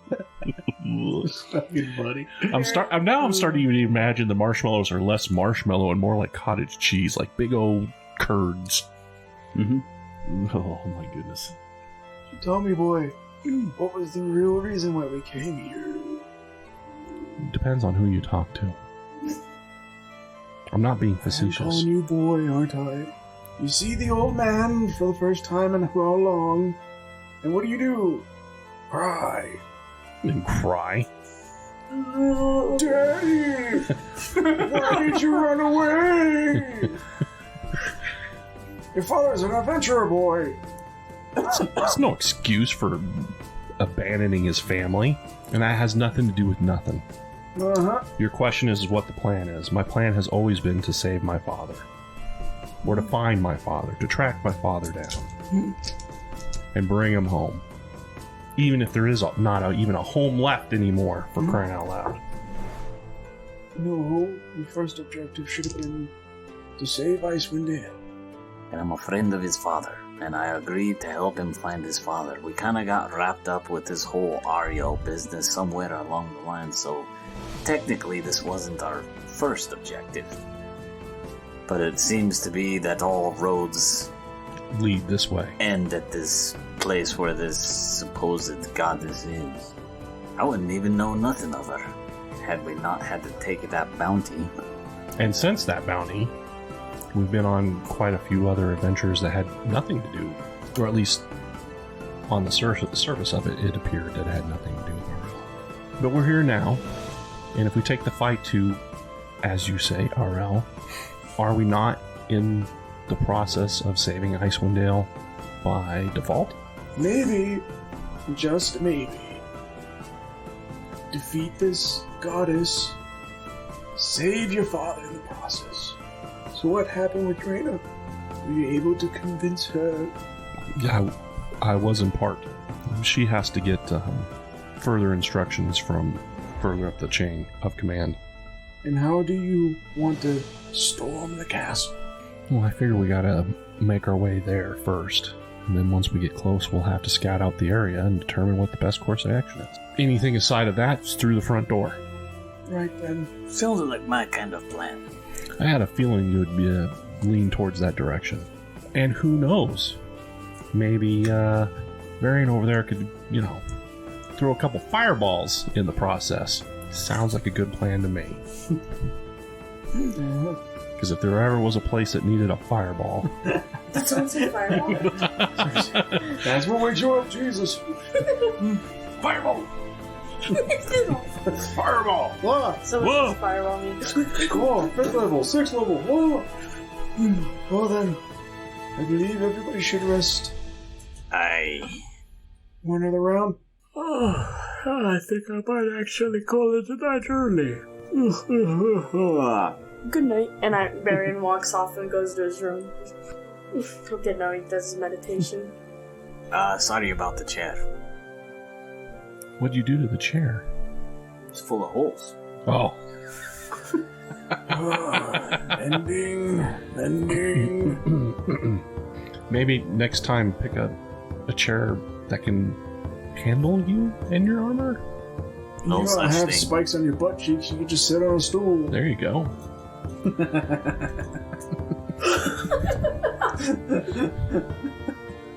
That's got a cushion. Very nice. Very nice. Just imagine what his bed looks like. I sleep on the floor. Oh god, the floor? All the padding's in me armor. What's the point in sleeping on a bed? It's not like I can feel the mattress. I sleep on the bed, I feel hard metal. I sleep on the ground, I feel hard metal. No difference. No point in wasting a bed. When he goes to bed, he just takes some of those quartz and Put corks on them. That's funny.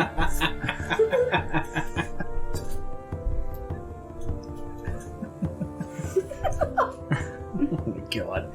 Oh, that'd be hilarious. Right then. Right then. Off to bed you go. I will take a bottle of whiskey and go milk it in my room. Clear head, boy. Clear head. Well then, folks. Next time on Rime of the Frost Maiden, our adventurers will attempt to go save his daddy. Wow.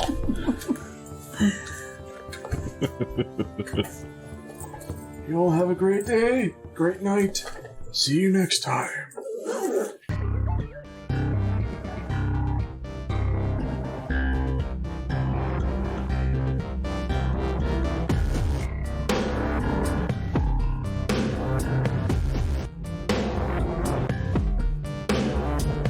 This has been a Merciless Gaming Media Dungeons & Dragons podcast.